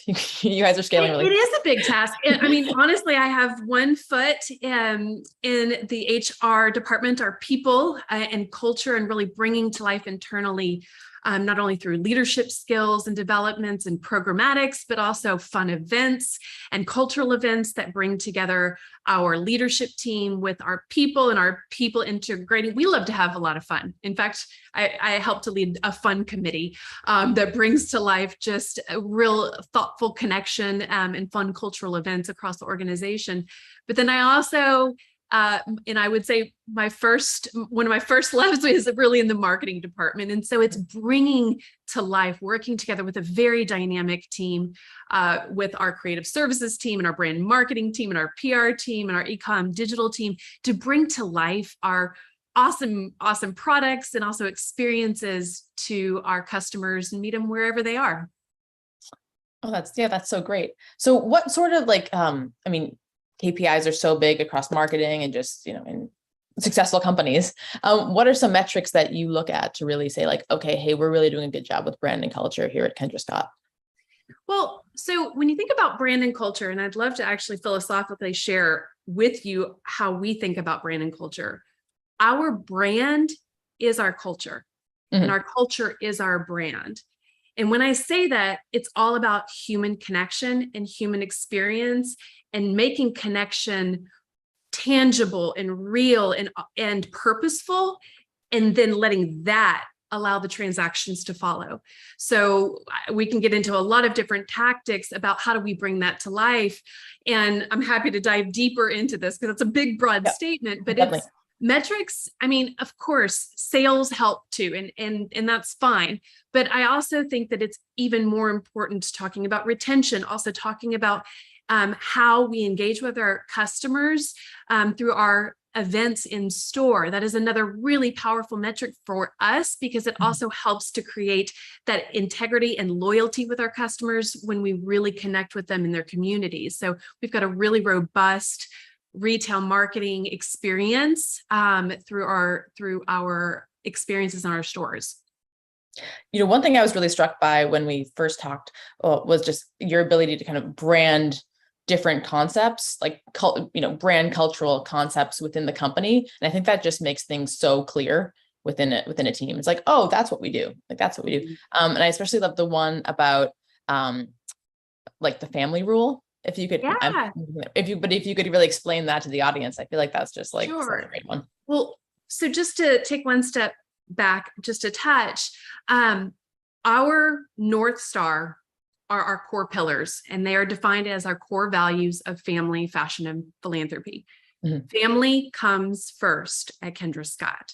So in a lot of ways, it wasn't put together in a gorgeous brand statement. I came on for, and we were just really trying to figure things out. We were iterating, we were trying things out, but we were living a family first, really small company culture. It was, we had everything from really celebratory. I mean, I've been through everything from births and deaths and weddings and divorces and celebrations and tears and all of the things with this core group of women that started the business. So when we wanted to open up our store, again, this is 8 years into being a small women-owned, women-run group of people. Just, we wanted to do it differently. Mm-hmm. And so we looked to ourselves and like, well, what's most important? And it was our sisterhood that we had developed. How can we bring this connection to our customer, whoever walks in the door, and treat them with a level of respect and love that was unmatched out in the retail world? So, Kendra's like, I've already done retail. I don't want to do retail. She had a business when she was 19 years old, the Hat Box. And while it had success in her own right, she did close those doors and swore off retail. Honest to God, she swore off retail, said she was never going to do it again. And then, of course, we had to reevaluate when the recession hit in 2008, 9. What are we going to do? Okay, so opening up a store, 2010, and knowing our values. But again, we were living our values. They weren't wrapped up in some perfect brand statement. Mm-hmm. We looked at ourselves and said, how are we going to bring this to life with our customers? So we didn't want to write the rule book for customer service. We wanted to create something that we call the sister brother rule. So we launched our store with the sister brother concept. Very, very simple, very human centric. If your sister or your brother or mother or any other relative walked into your store, your room, your office, and asked you for something, you would go above and beyond to take care of the ones you love. So if we treat every person that walks into our stores, or every person that is online, or even in our with our wholesale partners, any partner or customer that comes in, you treat them with a level of respect. You go above and beyond to take care of them. Well, one, they're going to walk out happy, right? We can't control how they are or what's going on in their world when they come into our store. Right. But if we can go above and beyond to take care of them, whether they have a broken earring or whatever, we take care of them, then it also puts the power into the sales associates. They have the power to please. So it's a really, really simple, you go above and beyond to take care of the ones you love. And we extend that to our customer family. Yeah, I think that's so awesome. And I think, kind of on the same line of thought, we were talking a little bit about just the fact that you don't have a handbook in terms of how employees, and retail employees kind of interact with customers in store. Can you kind of walk us through that decision, what led to it, and then and how you do kind of maintain that consistent experience? Well, just to clarify, we do have things written down now. Oh yeah, it's not chaos. You guys are very buttoned up. For consistency and scale, 2,000 plus employees, 120 stores. We do have things written down. Yeah, we didn't have things.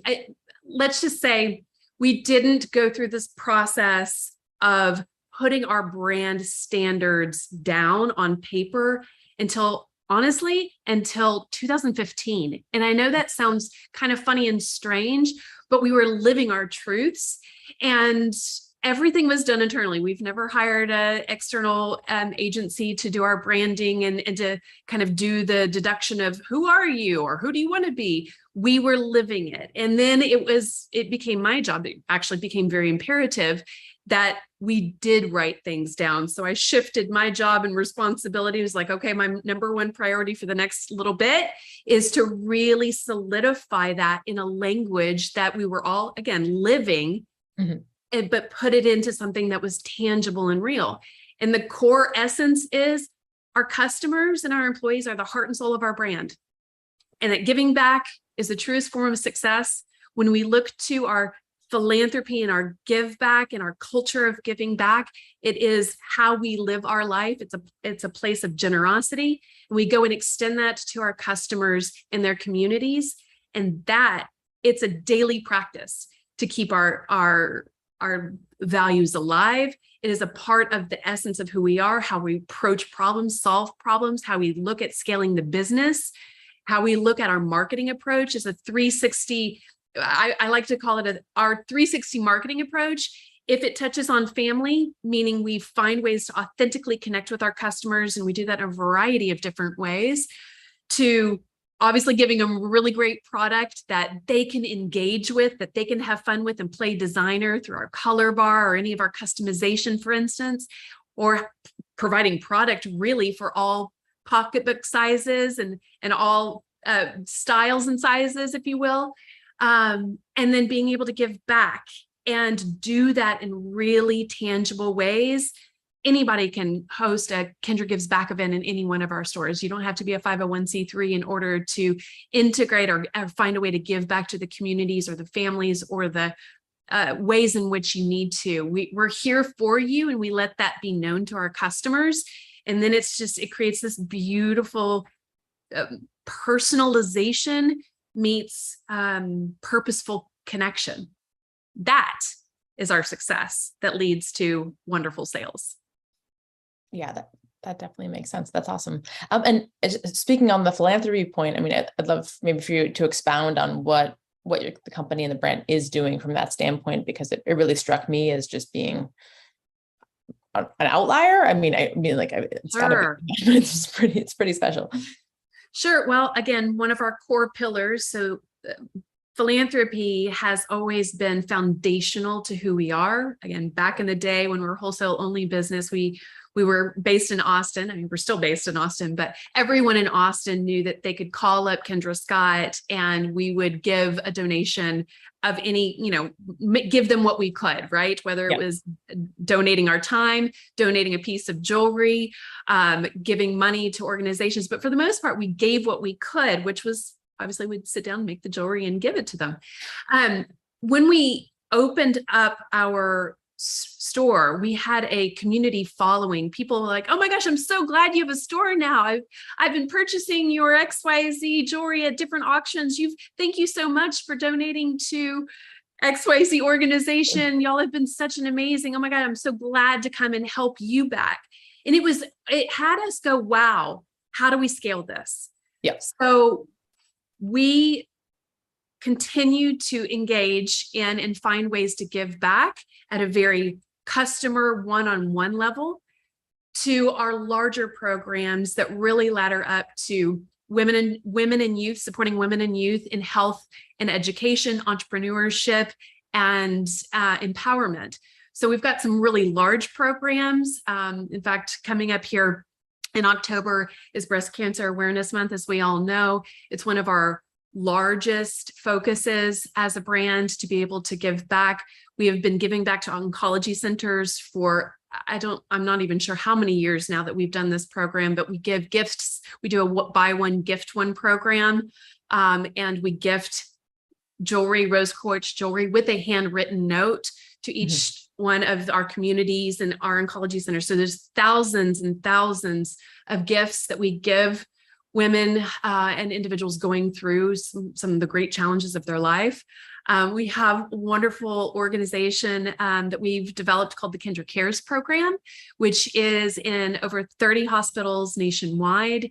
It is where we take the color bar, which is where you can custom design, custom create. Anybody can do that in store or online, can custom create a piece of jewelry, but we give that as a gift as a monthly program in over 30 pediatric hospitals nationwide.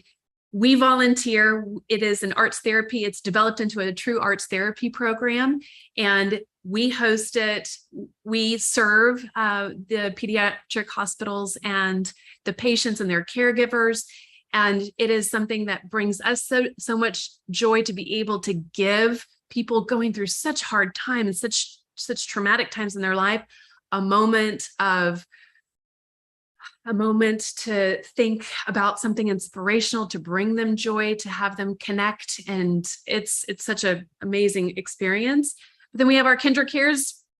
Kindred gives back where, like I said, anybody, whether it's an organization or an individual who would like to create an event in our stores. We did over 14,000 events in our stores nationwide last year. And wow. I mean, it's not only money that we do, but we personalize these events. And it's a part of that really purposeful connection that we're just honored to do. And it's been established. That's who we are. That's how we engage. And that's how we measure our success. Mm-hmm.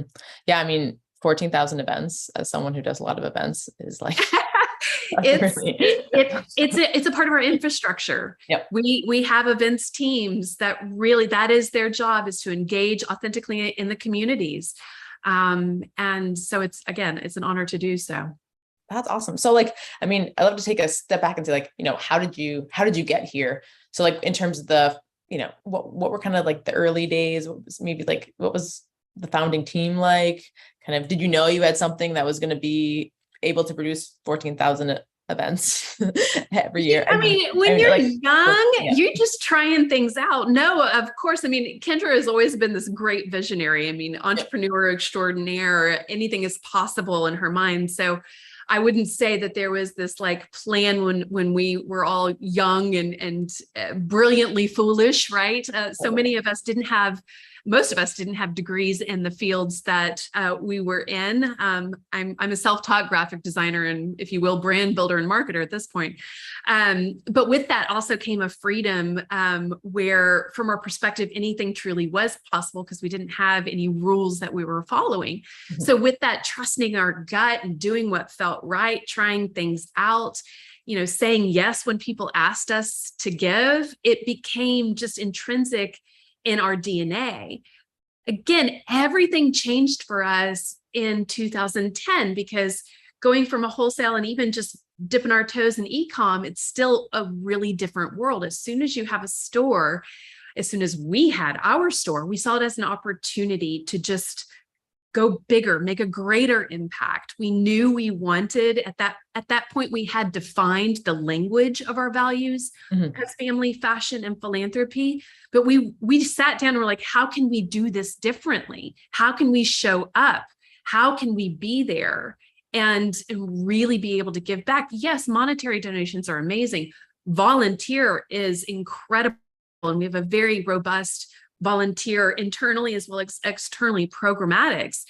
And then again, getting involved with the communities and finding ways to integrate, again, showing up for our customers where and when and how they need us most, keeping that as an open conversation.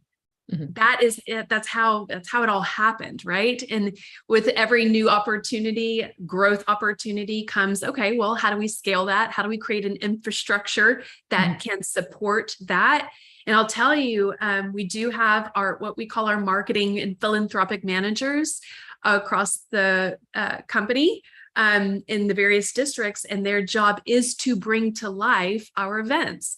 We're very events driven, and it's, yes, to give back to the communities, but also to create really fun and engaging ways to have fun together. Use our stores as a fabulous backdrop for your bridal shower or I mean, gosh, we've thrown parties for everything from dogs and babies and brides and all the fun things. It's again, we love to have fun. We are a very celebratory brand and culture that also just has a real heart for connection and giving back. That's awesome. And just as you really, I mean, the company has reached a really impressive scale at this point. Are there, and you mentioned like deciding to open retail is like a huge pivotal moment. Were there any other like very, meaningful moments that you really could point to where we're like, oh, we really need to focus on our brand and our culture now because we're entering a new phase? Well, I would definitely say, specifically around those phases, I mean, we all faced a really traumatic moment in time a couple of years ago that we're all still dealing with the ripple effect, right? So I think one of those really important things that we were all as a brand culture trying to connect. How do we connect and make virtual meetings actually fun and engaging and not draining? And I think even honoring the fact that they are draining and acknowledging it for what it is. And we became really integrated into health and wellness from a mental wellness perspective. We integrated a lot of different internal programs, as well as realizing that that's where the whole world needed support. Mm-hmm. So we started working and finding ways in which we could participate with the Jed Foundation and a few other programs to really bring that to life. But for our people, it's funny, we love Halloween. Halloween is, if you will, our number one most fun internal experiences and events. Yeah. It is an all-day play day with full-on competition. So teams would compete for awards and prizes, and I mean, it's kind of one of those like, you don't know until you've experienced an in-person Halloween. Well, so how do you do that virtually? Well, funny enough, I was actually the MC, so I've now got a persona. My Halloween persona comes out. But what was cool was that we had okay, how do we do this and have as much fun as possible? And so we created a virtual create your video submission, and everybody figured out everywhere from the finance team learned how to compile a fun video to, like, of course, the fabulous creatives going cuckoo bird and doing all kinds of stuff. But like having these things and knowing what was like core to us, we couldn't just be like, oh, well, we've just come up and show up in your costume on the day of. No, we were like, how do we bring this to life? So we did, and we've done the best that we possibly can, as I know people are, but we kept true to what was really important to us. And then we just used the new rules, right? The new rules of virtual reality, but in a fun way. It's been able to have us connect even more so. So I actually can't wait until Halloween of this year, where we're going to have this hybrid virtual meets real-time meets live meets recording. That's what we're doing. We're all just figuring it out as we go along, right? Yeah. Oh, that's awesome. No, Halloween is like such a great holiday. Are you guys, are you hybrid now? Are you remote? Has that been a challenge for you, especially in your role? Yes, and yes. So, again, one of the great gifts of being a hybrid is to have a wonderful, even more expanded talent pool, right? So we do have a lot more remote individuals from all over the country that work at our home office. We are in our home office, and I wouldn't say we're like hybrid full-fledged. I mean, we do have 200 employees that come into the office now, but there's much more of a true flexibility. A community of flexibility is really kind of how we've always been to support our family, making sure if you're a parent, you go and are able to go to the soccer games and pick your kid up from school and all the things. Always been integrated into who we are. Now it's just even more flexible. But we love a great happy hour. We love a great celebratory moment. We just did this really great event for our fathers, Barbers and Bourbon, where they were getting haircuts and bourbon tastings. And we've got a game day event coming up next week, an internal tailgate that we're still wanting to bring to life that event. We're very events driven, both internally and externally. So how do we continue to do that, but also make them live and have recordings and find ways for people who can't make it and be there in person that can still connect. So we're figuring it out. I won't say it's figured out. It is a work in progress, but it's so important to make sure that everyone feels welcome and connected to the culture wherever they are. Totally. Yeah. I mean, just as you're talking, it makes it sound like a really fun, awesome, trusting place to work. Yeah. So We kudos try. on that. That's the intent. Yeah. How do you onboard, new employees into your culture, and how do you think about that?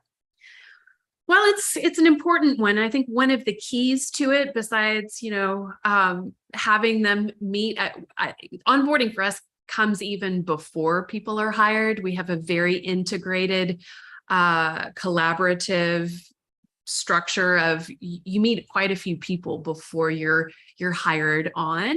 And I think that helps to showcase it's not just you meet one or two people and the recruiter and your potentially boss. It's much more robust. We have a culture team that you meet with as well. And we just really talk about values and how you lead, because leadership is so important. How you show up every day is more important than what you do when you show up. And so we want to make sure it's the right fit all around, both for the person coming on and for the team that exists.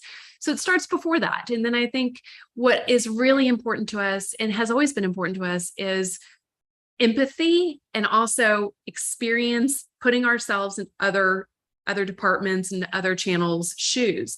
So we have new hires come and work in our store. The best way you get to know our customers is to go and be with them and help them pick out their fabulous XYZ gift or personal style. So we have everyone work in our stores. We have everyone work a shift in our distribution center so they can also understand how important this group of individuals are in the whole grand infrastructure. And we have, even more importantly, and it's not just on the onboarding day, but it is there, but it's also encouraged throughout philanthropic days. So we have people come on board, and whether they volunteer at a Kindred Cares event or any one of our numerous philanthropic opportunities, we ensure that they are engaged in that service-oriented heart that is who we are, and that continues. And I think, again, having family meetings, which we do have. We also have executive leadership opportunities, Q&As and panels with our executive leadership on a regular basis. That's really important, so people feel connected, not only to what we're doing, but to why we do what we do. Would you say, as you're really managing or just leading the cultural initiative at Kendra Scott, are there certain employee size numbers? You're hey, once we hit 50, and then once we hit 200, or are there ways that you think about it in terms of just size milestones for maybe any audience members who are growing their companies and it's interesting. It's possible, and probably our chief people officer thinks in that way. I don't think in that way, and I will say every person matters. It doesn't matter if it's a part-time sales employee or the new CMO. How they are connected and integrated into our brand and culture is so important. Team bonding and team experiences, one-on-ones, and all of the things that you really need to have to establish connection and trust. That is so important, and we take really deep care in that process. So yes, do we meet challenges when there's 200 to 300? The tipping points have definitely across the organization. I would even say when we're going into new markets or scaling markets that don't necessarily maybe understand or aren't as integrated into, it's easier for us to open up, if you will, a Texas store or an Oklahoma store and find people that really understand who we are, even down in that kind of Southern, or as we're moving up the Midwest. But it's like really engaging with individuals that maybe don't understand, or like, are y'all for real? Yeah. Are y'all actually as nice as you say you are? Do you actually care about giving back? Do you actually do what you say you're going to do? And you have to come on board and live it to know that it is true. But I think that that's even more important. It's that awareness and brand awareness. If you haven't experienced our brand, that we find a greater challenge, but it's also that great opportunity. We're like, yes, come hang out, come to our events, come get to know us. And that's probably, one of the greatest, again, challenges as we expand and grow, because we're on still quite a rapid growth rate, if you will. You're pretty busy. That's awesome. And when you're actually looking at the culture you want to create for your customer, it seems like when you say like it's equivalent, it's exactly the same as the culture you're creating for your employees. Are there any nuances, or you're like, hey, these are our pillars, this is what we're about? Well, 100%, these are our pillars, and having that be educated, but in a tangible way that makes sense to the customer is really important. Now, they may not know that we believe in our sister brother rule, and that we believe in the power to please, and that we believe that wow customer service is the way to go. And we have like all of these philosophical ideas and trainings for our employees, that what they hopefully receive is just somebody who knows how to engage and be as present with them wherever they are when they come in those doors. Because we can't control how people show up. We can do everything to influence their experience with us as positive as possible. So that is, I think it's more so of how they are received by our sales associates and stylists and the team in general.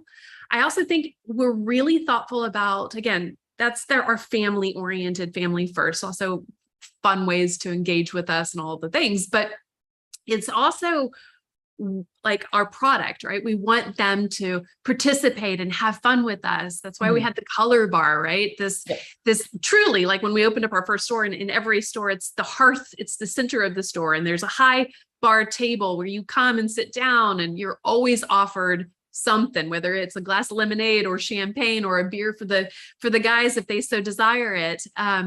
We want them to come and stay. We want, you came into our home, if you will, come and stay a while and have some fun while you're there. Or our engraving and customization. We just launched engagement rings where you can customize an engagement ring. And so we're always looking to find new ways to engage with our customer, expanding into our Scott Brothers collection, which is a unisex collection, like just trying to continuously evolve with what our customer desires and wants, and hopefully provide them with things that didn't even know they wanted until they're with us.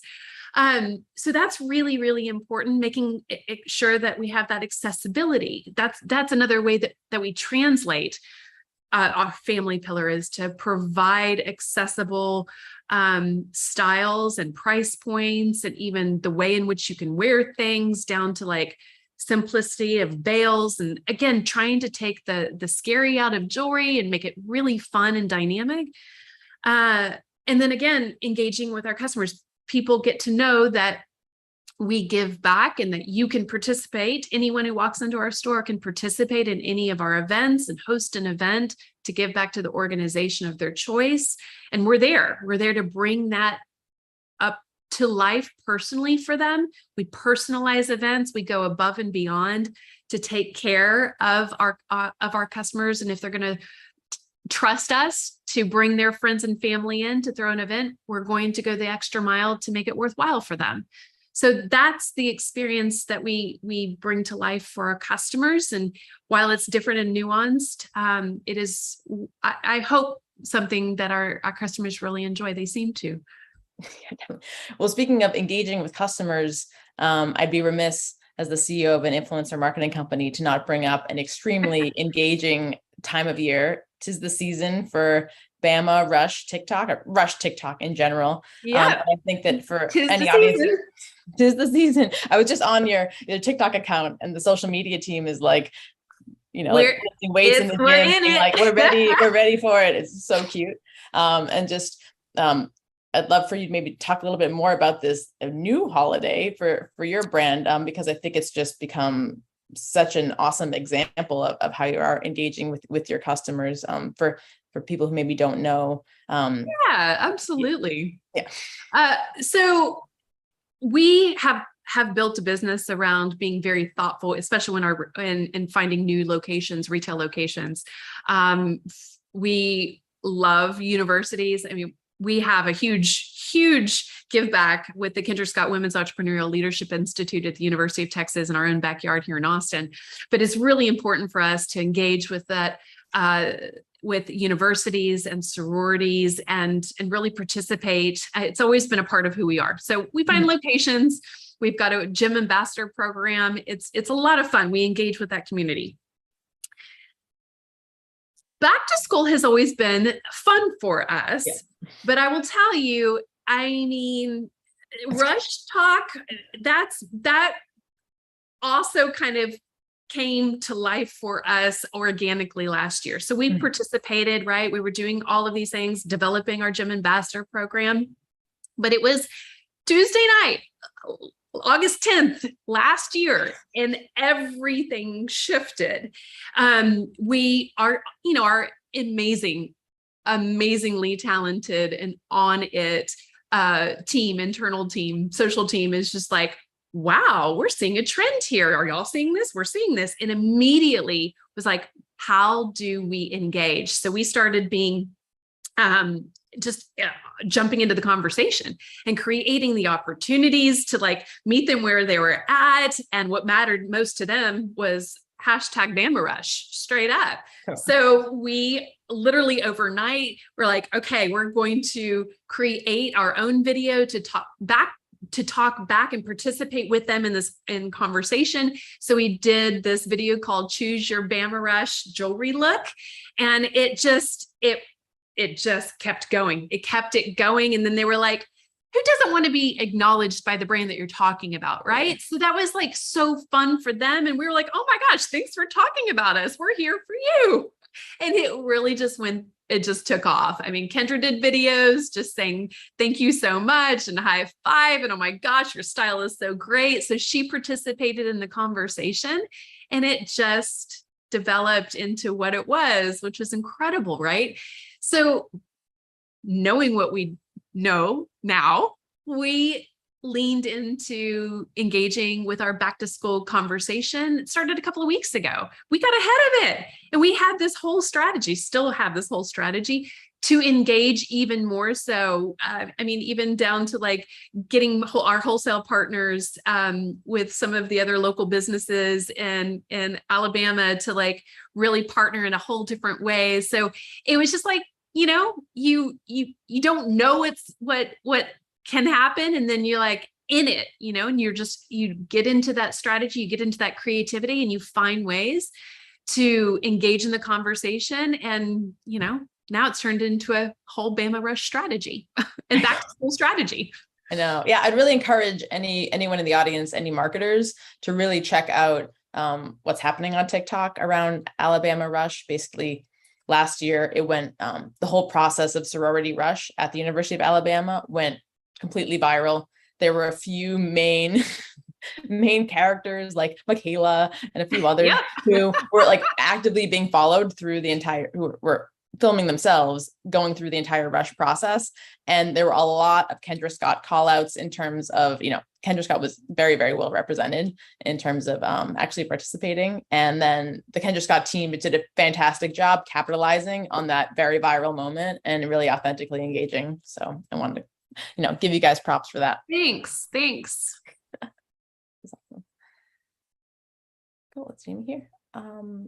Do we have time for one more question. I would love to. Hey, Jamie. Hi, I'll keep continuing if you'd like. Oh, okay, cool. Go for it. You have a couple more minutes. Yeah, I just love to maybe ask one more, more personal question, Cheryl. Do you have any advice to young women who are maybe starting out their careers in general or in marketing specifically? And what would you tell them? Well, I am a self-taught graphic designer, brand marketer at this point, right? You don't need a business degree or even a degree to be successful.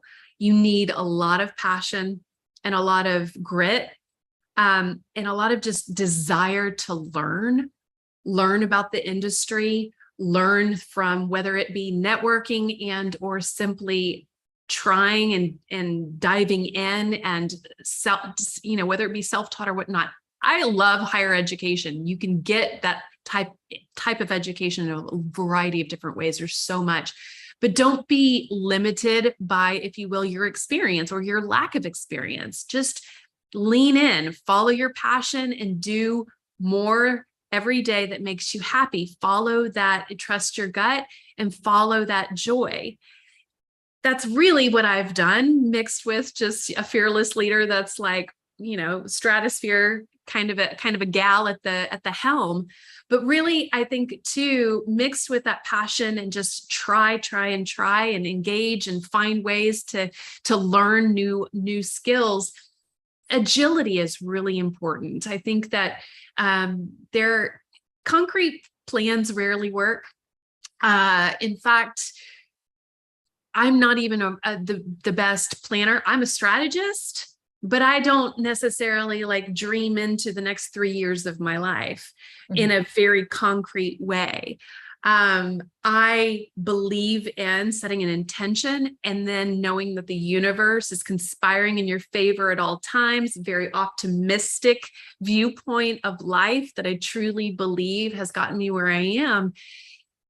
Believe enough in yourself to just show up and shift and change and iterate and be agile, but keep knowing that the universe is here for you.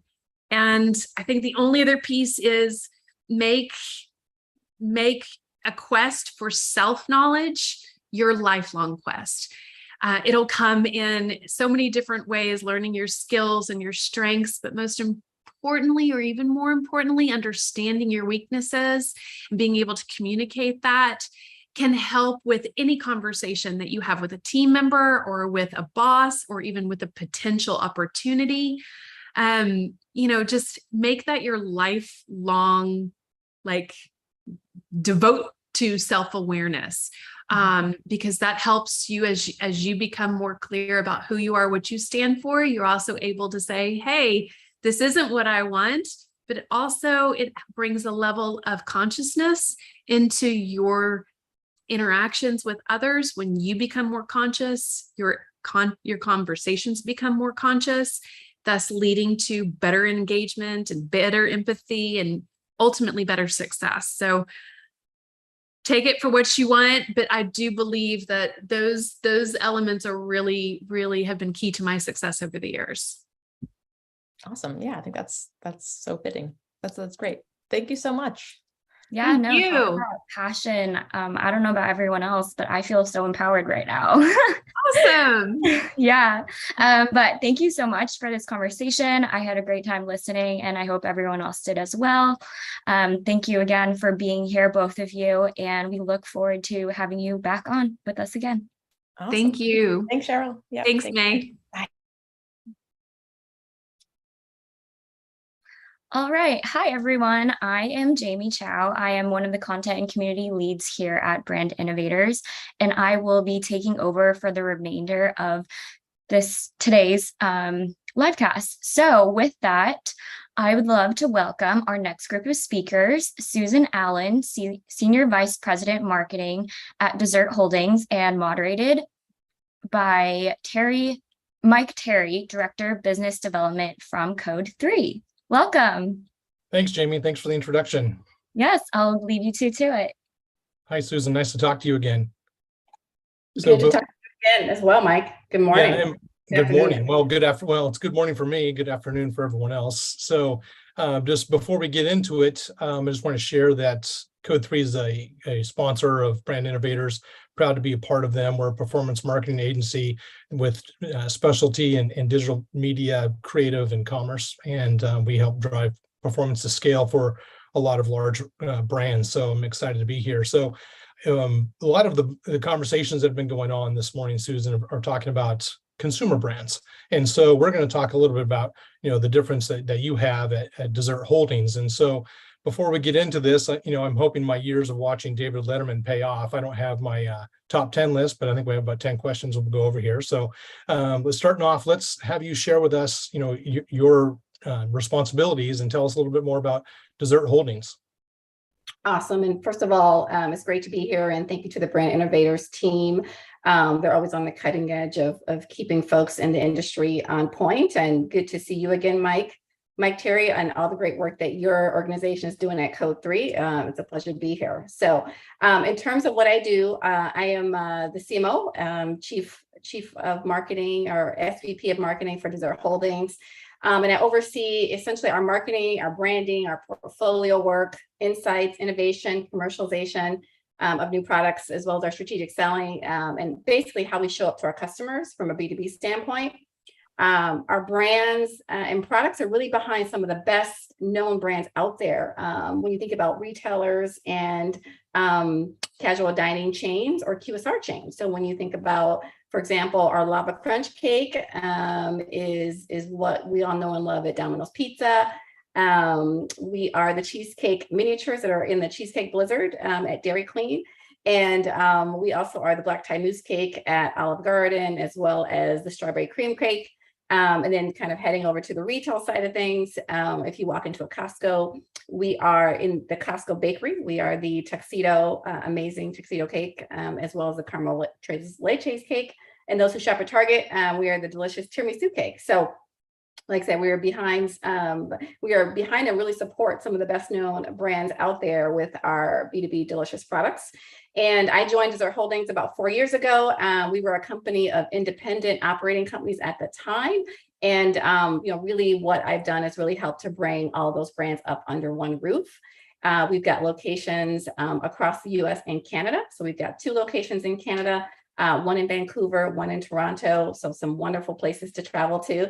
I recently just came back from Vancouver here recently, as well as a location in Houston and Atlanta. And we work along both channels, as I mentioned, retail and food service. And my background is in consumer packaged goods. So I came up through the brand track, working at the likes of General Mills and Conagra Foods. Have also worked on the retailer side of things. So I led private brand marketing at Super Value, and have also worked in innovation. And so so I'd say a lot of what we spend our time doing is, really helping our retailers and our customers and restaurants really show up well with their desserts, stay on top of the food trends. I think just a little bit about Dessert Holdings. We are a private equity backed organization. So we are owned by Bain Capital, which is a fast growth organization. Our business is in premium desserts, as I mentioned. We're a dominant B2B player. I report directly into the CEO. So I sit on a leadership team on all the board meetings, and also focus on recently accomplished our long range plans. Awesome. Thanks, Susan. I was looking forward to this conversation because it combines 2 of my passions, marketing and dessert. I'm one of those people, if I go to a buffet, I'm going to grab my dessert and I'm eating it first. So my sons, we love the cheesecakes and we love that cake at Costco. So, everyone loves dessert. At least I love desserts. Tell us a little bit about what it's like to market a dessert company. Yeah, so desserts are super exciting. And Mike, and our special sauce is really bringing together the combination of culinary expertise, marketing and insights, and innovation for our customers. And so really what it's like is, we are, spend a lot of time making sure that we've got the right portfolio lineup. We do lots of work with our customers relative to innovation sessions and dine arounds, just making sure we understand what's going on in the market. Insights is a key piece of just kind of knowing what's trending. We leverage insights from on the retail side of things, IRI, Information Resources, Inc., and then on the food service side, Technomic, to really keep us top of trends, as well as NPD. And so, what it's like to work for a great dessert company is you eat a lot of desserts, you have to try a lot of desserts. So I manage our innovation portfolio. That's rough. I'm sure that's rough. That's right. I think when I joined a few years ago, I put on the freshman 15.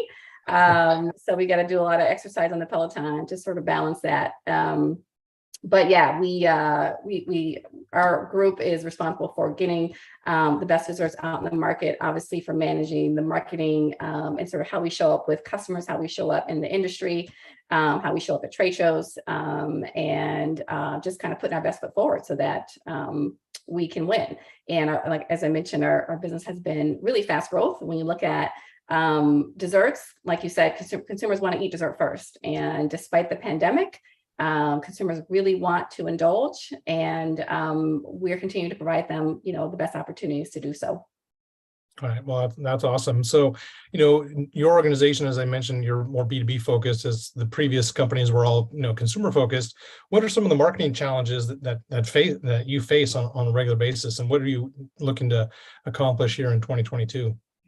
That's right. Yeah, I think a lot of it is, Mike, is really just staying on the cutting edge of trends. This whole the industry is really so dynamic, and it's changing every day. And I'd say it changed during the pandemic as well, but consumers still want to eat. But I would say really tapping into the insights and making sure that we are, forward looking in terms of what's going on in the categories in both channels, retail and food service.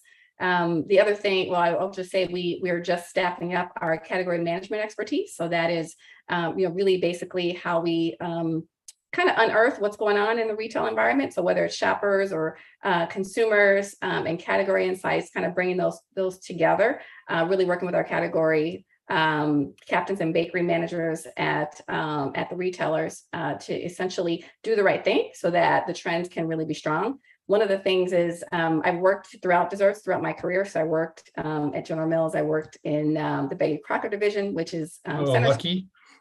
That's right.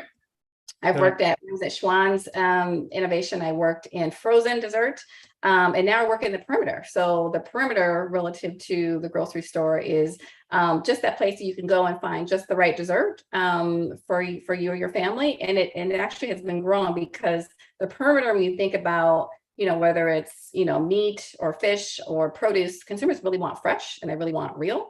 And having those desserts, a lot of consumers think that the grocery store may have made, it's kind of a best kept secret. So you walk into your favorite baker and they are making lots of things, but then our products can be just as good as fresh. Essentially, we made them with all the best premium ingredients, and we make our own whips, we make our own fruit fillings, et cetera. And then we freeze them and send them off to our retailer or our restaurant partners. And they're just like fresh. So essentially then they take our products and our dessert products and then they finish them.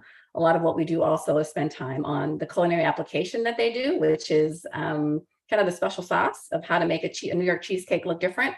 If you're at, an Olive Garden versus, a different restaurant. And so we spend lots of time on culinary innovation. So I'd say the insights, both on food trends, flavor trends, category trends, and then we obviously look at restaurant trends just to basically stay on top of that. And then marrying that information up with our innovation pipeline, which my team manages to make sure we're launching the best items. I'd say that's where we spend a lot of our time, Mike. And then I would say the other area is really just on talent. I think really just identifying and retaining really good talent is obviously something everybody is dealing with. And we actually just expanded our office. A lot of companies I know are going, completely virtual or staying virtual. Right. And our office is, we're actually expanding, which, really providing a dynamic space for employees to come and be excited to come to work to. So we still do have a hybrid model, but we have created a nice destination space with some great branding and imagery and photography and desserts throughout, so that people will be excited to come, whether you're in person or on Zoom. Okay. Well, do you have a test kitchen? And if you do, can I be invited to go to it?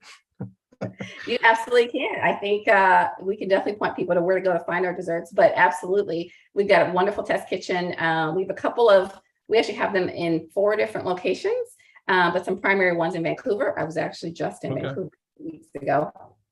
And we also have one in Colorado. Okay. So absolutely. We'll make sure we get you on our test tasting list for the next innovation. Awesome. Thanks, Susan. And so have you guys launched any new products lately? I know that, I would assume during the pandemic that, people I know I enjoyed more desserts during the pandemic when I couldn't leave the house, but, and I'm sure your sales probably did well, but I don't want any proprietary information, but a couple of questions here. But one, how did you guys do during the pandemic? And secondly, what new products are you looking to launch that we can look forward to tasting? Yeah, definitely, Mike.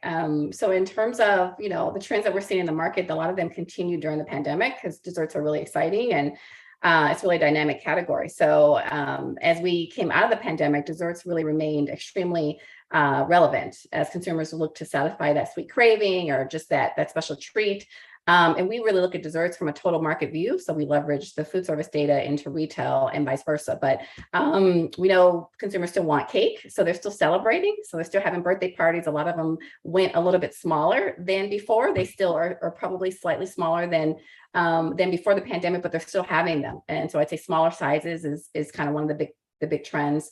Premiumization is also a big trend coming out of the pandemic. Like consumers, just with all the safety concerns, they really want the best, freshest, most premium ingredients. So they really have been desiring that premiumization throughout the store, and that demand for real quality, clean ingredients that is what is really our signature. What I'd say is globally inspired desserts is also kind of just a general trend, just in, with kind of the breakdown of barriers. With all the digital technology, the demand for kind of new tastes and cravings, smaller desserts. So just that individual treat of just that need to, there's so much going on, the pandemic, and, there's still sort of that desire to just treat myself. And I just need a little bit of time, a little bit of something sweet is a big one. And I'd say finally, just maybe nostalgia. Yeah. We're seeing as far as what are those flavors and cravings that, maybe I had in the 90s, or the early 2000s or the 80s, your cookies and cream, your red velvet cake, those kinds of things, or even cookie dough, those continue to be really relevant. And so really, what I say is having then offerings that address those needs, Mike, has been something that we spend a lot of time on. So for example, the globally inspired piece, Tres Leches cake. So we're really the first national launch of a premium Tres Leches cake. So you're probably used to the very traditional sort of one layer Tres Leches cake. Mm-hmm. And we've really sort of premiumized it, if you will. So we're doing like a 2-layer, very a little bit less soap, but with sort of a vanilla flavoring. That's really been launched. A lot of our big customers, lots of grab and go sizes. So a lot of innovation in packaging. Awesome. Taking our larger size cakes and then sort of putting them in smaller sizes. Taking our cakes, taking our cheesecakes and putting them in smaller packaging. That's been a real big one that we've been focused on. And then I'd say, just snackable desserts. So things that are kind of more like that you might be on a call like this, and you might have a little bar and brownie, dessert bar or brownie, like a salted caramel pretzel brownie, which is a new innovation that we had, a cookies and cream brownie, which is another innovation we've had this year, and just really having them at your fingertips for snacking. So snacking continues to be a huge one. Consumers snack about 5 times a day. Yep. And I think that's only going to increase. Okay. Well, yeah, I usually like to have, lovely snacks, but they're always off a frame. So no one knows that I'm snacking while I'm on Zoom calls. So we've learned about your business and your products, and that's awesome background. Let's talk a little bit about your marketing mix and how you go to market, and, where do you spend your time as a marketer? Yeah, definitely. So I grew up in traditional, CPG marketing and kind of brand forward. And I'd say right now we are really the support behind the scenes to really make our product shine with our customers. But what I'd say, we're very visual forward, very content forward relative to photography. We're working a lot on video behind the scenes. We always want our website to shine. We're spending some good time on SEO. for sure, making sure that, the customers who want to find us or looking for us can find us. We are in most of those major retailers, as I mentioned, as well as those casual dining outlets or QSR. So because of that, it's less about them finding us. It's more about, when they do find us, how do we have that great content for them? We have done some very targeted lead generation within social channels, particularly with video. And so we do spend a lot of time behind the scenes with our chefs, making sure that we are putting them on camera, putting them forward so that the culinary aspect shines. Working on PR, I would say selective PR. Trade shows is also been a major place where we've spent our time. So, we're at the big trade shows in the bakery area. What we've done during the pandemic relative to those is actually done more virtual sessions, what we call virtual trade shows or virtual dine around, where we might have, bringing together various chefs throughout our various customers, and then talking about what the trends are. So essentially doing what we would do in person at a trade show, but actually doing it in a virtual setting. And then we would also send out a whole kit, Mike, to them of sort of what we would have at an actual trade show. And we would do that virtually and then have a conversation, as well as perhaps a drink mix, some elements to make a drink. And we would have sort of cocktails and dessert, which was really fun. I'd say a little bit of paid social for sure. And then email, very targeted, is probably an area as well that we focus in terms of getting our word out there. And then, I say working with our customers to make sure that they have the right content to market our products. So as I mentioned, whether it's the lava crunch cake at Domino's Pizza, we need them to have good content because these are really their items that we're making for them. And so we really go the extra mile to have the culinary finishes on the various desserts so that they can actually tee them up in their social channels and be successful. Okay. Yeah, I can see a cheesecake TikTok challenge coming up soon. And there might be some volunteers for that. As I guess we're coming out of the pandemic, or however we want to say that, how would you say your business specifically has changed over the last couple of years? Some of the previous, panelists were saying that, they came on board just as the pandemic hit, and that's not the case for you.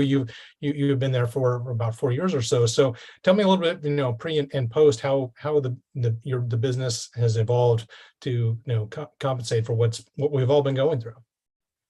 Absolutely, yeah, it was a tough couple of years, but for us, it was a good time to sort of focus, and I'd say the pandemic allowed us, Mike, the opportunity to really continue our innovation and our growth. So I say while some companies were, kind of quiet, we were out there still meeting very often with our customers on Zoom. But we also made some significant capital investments in our business, since we have been high growth. But we made some significant capital investments during the time of the pandemic to really expand our capacity. So we completed a significant expansion in our Toronto-based area that opened up earlier this year. And we were also, while everyone else, while we were going through the pandemic, we were also purchased by Bain Capital. So that happened during the pandemic. So to actually grow a business and then sell it to Bain Capital was all done virtually. And so they've really been able to come on and also help us accelerate our strategic plan. Aside from that, I'd say the pandemic allowed us to focus on people and servicing our customers, at the highest level. So, we established, virtual marketing training sessions, high, very, very high connectivity, and, having really the highest best in class customer service levels in terms of our supply, which was really great.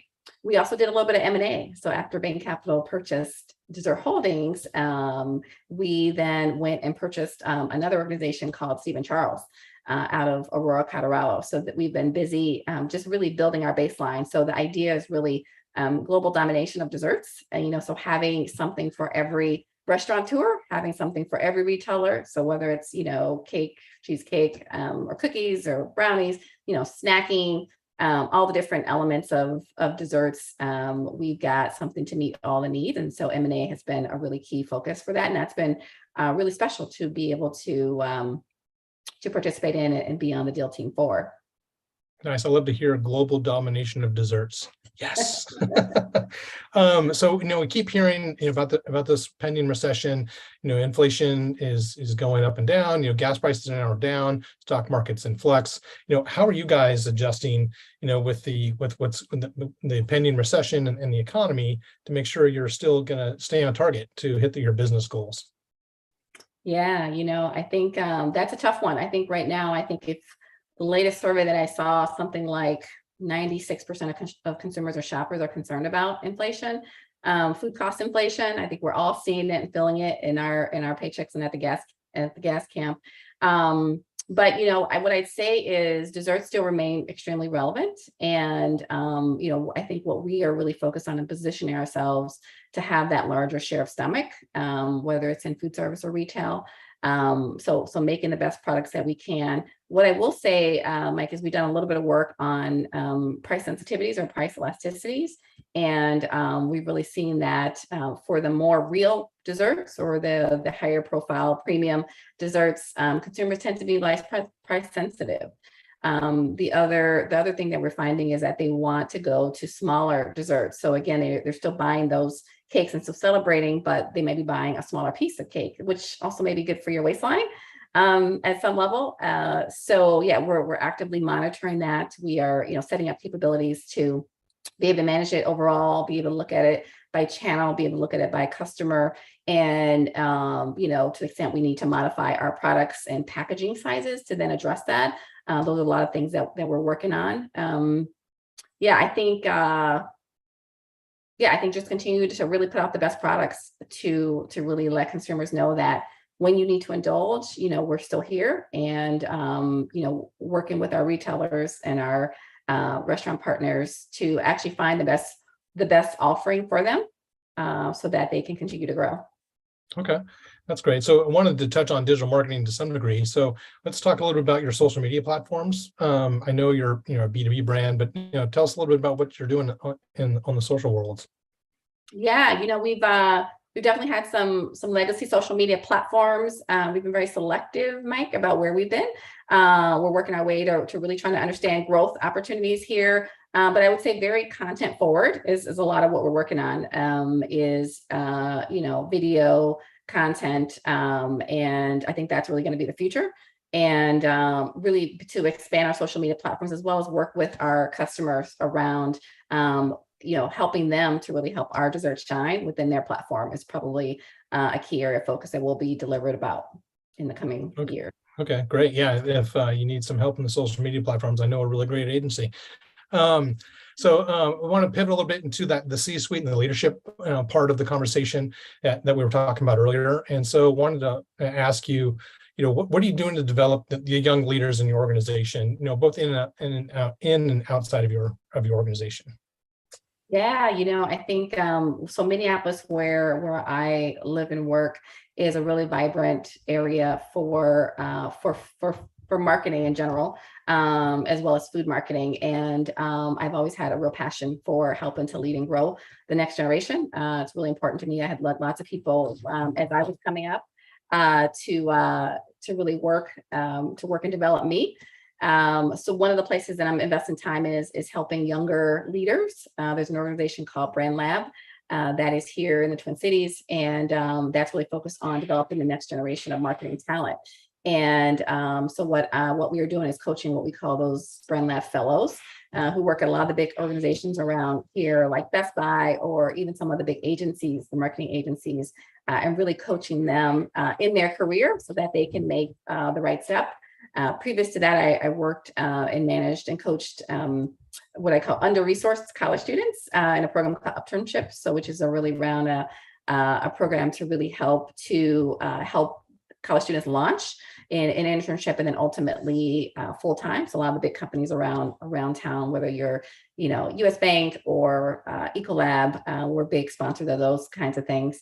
And then I'd say, mentoring and coaching at the individual level is really important to me, particularly during the pandemic. What I'd say is I would spend, our Monday morning calls used to be all about, the priorities and the resources. And now we just essentially, we do a check-in, just say, hey, how is everyone doing? And I'd say we started that during the pandemic, and it would be amazing Mike, what you see come out of those discussions, various things that are going on, personally or professionally, and really giving the people opportunity to be transparent and share. And, I think we, have talked about, everything from kid situations to, hey, this thing hit me and I'm not comfortable with it, or,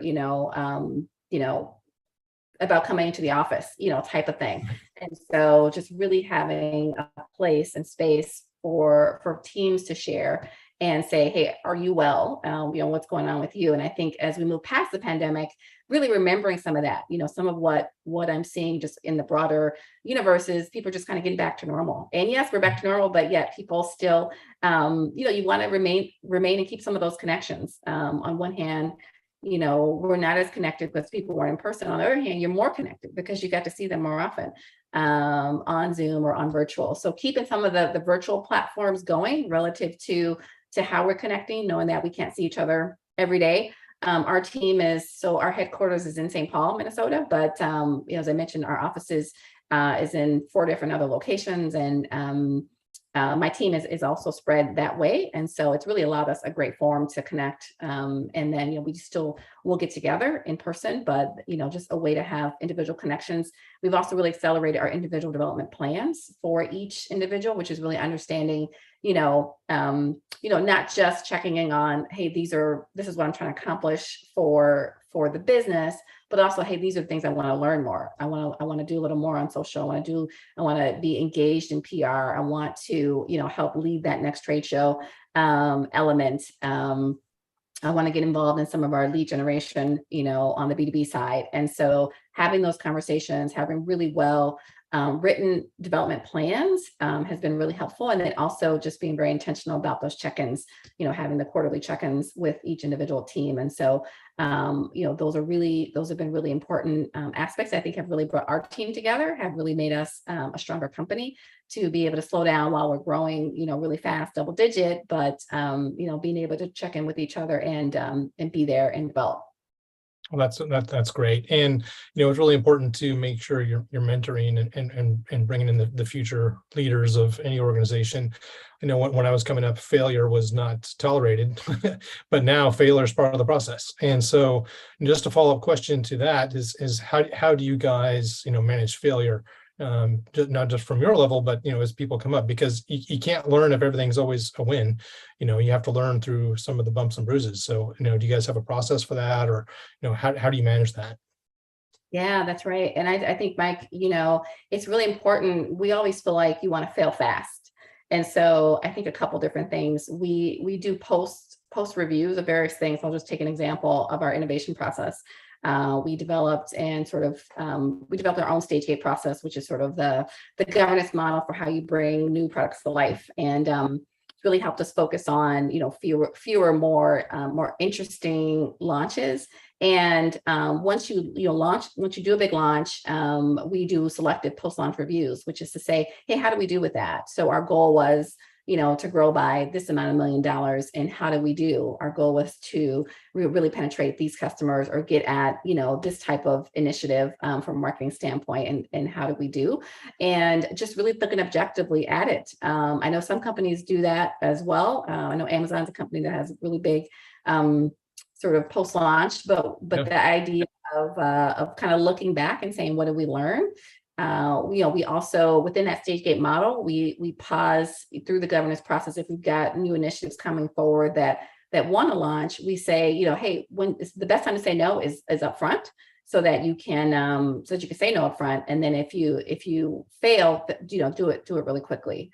Which is to say, really have an eye towards, this isn't really working. We actually just had a situation like that where, some of our snacking platforms, one of them did really well, the other one not so much. And so we kind of went back and just said, hey, what was the reasons? And some of it was, kind of leveraging what was available from a packaging standpoint, saying, sometimes it makes sense to actually take the time to develop and fully commit capital resources to some things, because some things that are off the shelf available to contain our products is not the best. We want the most giftable, really interesting packaging to come into the market. And so, yeah, just taking that time to slow down and have that review.